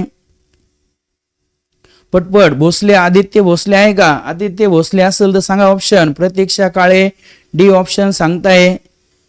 पृथ्वीराज शिंदे आहे का? पृथ्वीराज शिंदे. देवयानी खेडकर डी ऑप्शन सांगताय. सृष्टी साठे पण डी ऑप्शन सांगताय. Rishikesh Sonawane D option. तर बघा मित्रांनो, there is no exchange of heat between system and surrounding. Heat exchange होत नाही याचा अर्थ Q इज इक्वल टू 0 आणि Q इज इक्वल टू 0 म्हणजे माहिती मित्रांनो ॲडियाबॅटिक प्रोसेस. कोणती? Adiabatic process. तर बघा मित्रांनो, आजच्या लेक्चर मध्ये आपण चॅप्टरची रिव्हिजन पण केली आणि त्याचसोबत जे जे थेरॉटिकल क्वेश्चन होते ते पण कव्हर केले. आणि तुम्ही थोडंसं लक्ष द्या. बऱ्याच जणांना वाटतं फिजिकल केमिस्ट्री आहे फक्त न्यूमेरिकल न्यूमेरिकल न्यूमेरिकल. ते न्यूमेरिकल करणं योग्यच आहे, पण त्याच्यासोबत असे जे सोपे सोपे क्वेश्चन असतात ते पण करा, जेणेकरून सोप्याचे पण आपले मार्क जाणार नाही. तर जो थेरॉटिकल पार्ट आहे तो पण तुम्ही कव्हर करायचा आणि आपण न्यूमेरिकल आहे ते पण, हे जे थेरॉटिकल सोपे सोपे असतात ते पण पाठ करायचे. तर आजचं लेक्चर आपण इथंच थांबवतोय मित्रांनो. आणि सगळ्या विद्यार्थ्यांना इकडे लक्ष द्या. सर्व विद्यार्थ्यांना एक महत्त्वाची सूचना आहे. तर आजच्या दिवशी जे याच्यानंतर होणारं बायोचं लेक्चर आहे, तर आज बायोचा क्लास हा होणार नाहीये. ज्यांचं बायो असेल त्यांनी लक्षात घ्या, बायोचा क्लास आज होणार नाहीये. उद्या मात्र रेग्युलर आपण 7:30 ला मॅथ्सचा क्लास, फिजिक्सचा क्लास, दुपारी केमिस्ट्रीचा आणि बायोचा क्लास. आज मात्र बायोचा क्लास नसणार आहे, याचं सगळ्यांनी नोंद घ्यायची. ज्यांचं बायो आहे त्यांच्यासाठी आज बायोचा क्लास नसणार आहे, तर आजचं लेक्चर आपण इथं थांबवतोय. तर सगळ्यांनी चॅप्टरची व्यवस्थित रिव्हिजन करून या. उद्या सगळे फॉर्म्युले पाठ करून या, जेणेकरून उद्या आपण न्यूमेरिकलचे काही क्वेश्चन्स घेणार आहे, तर ते क्वेश्चन्स आपण तुम्हाला पण लवकर समजले पाहिजे, त्यासाठी तुम्ही फॉर्म्युले वगैरे पाठ करून यायचे. तर क्लिअर, सर्वांना व्यवस्थित सगळे लेक्चर समजले, सगळे क्वेश्चन्स पण समजले. जे जे क्वेश्चन आले मित्रांनो ते तुम्ही असे नोट करा, म्हणजे तेवढे पॉईंट आपल्याला पाठ करायचे आणि कधी ते पाठच करून टाका लगेच.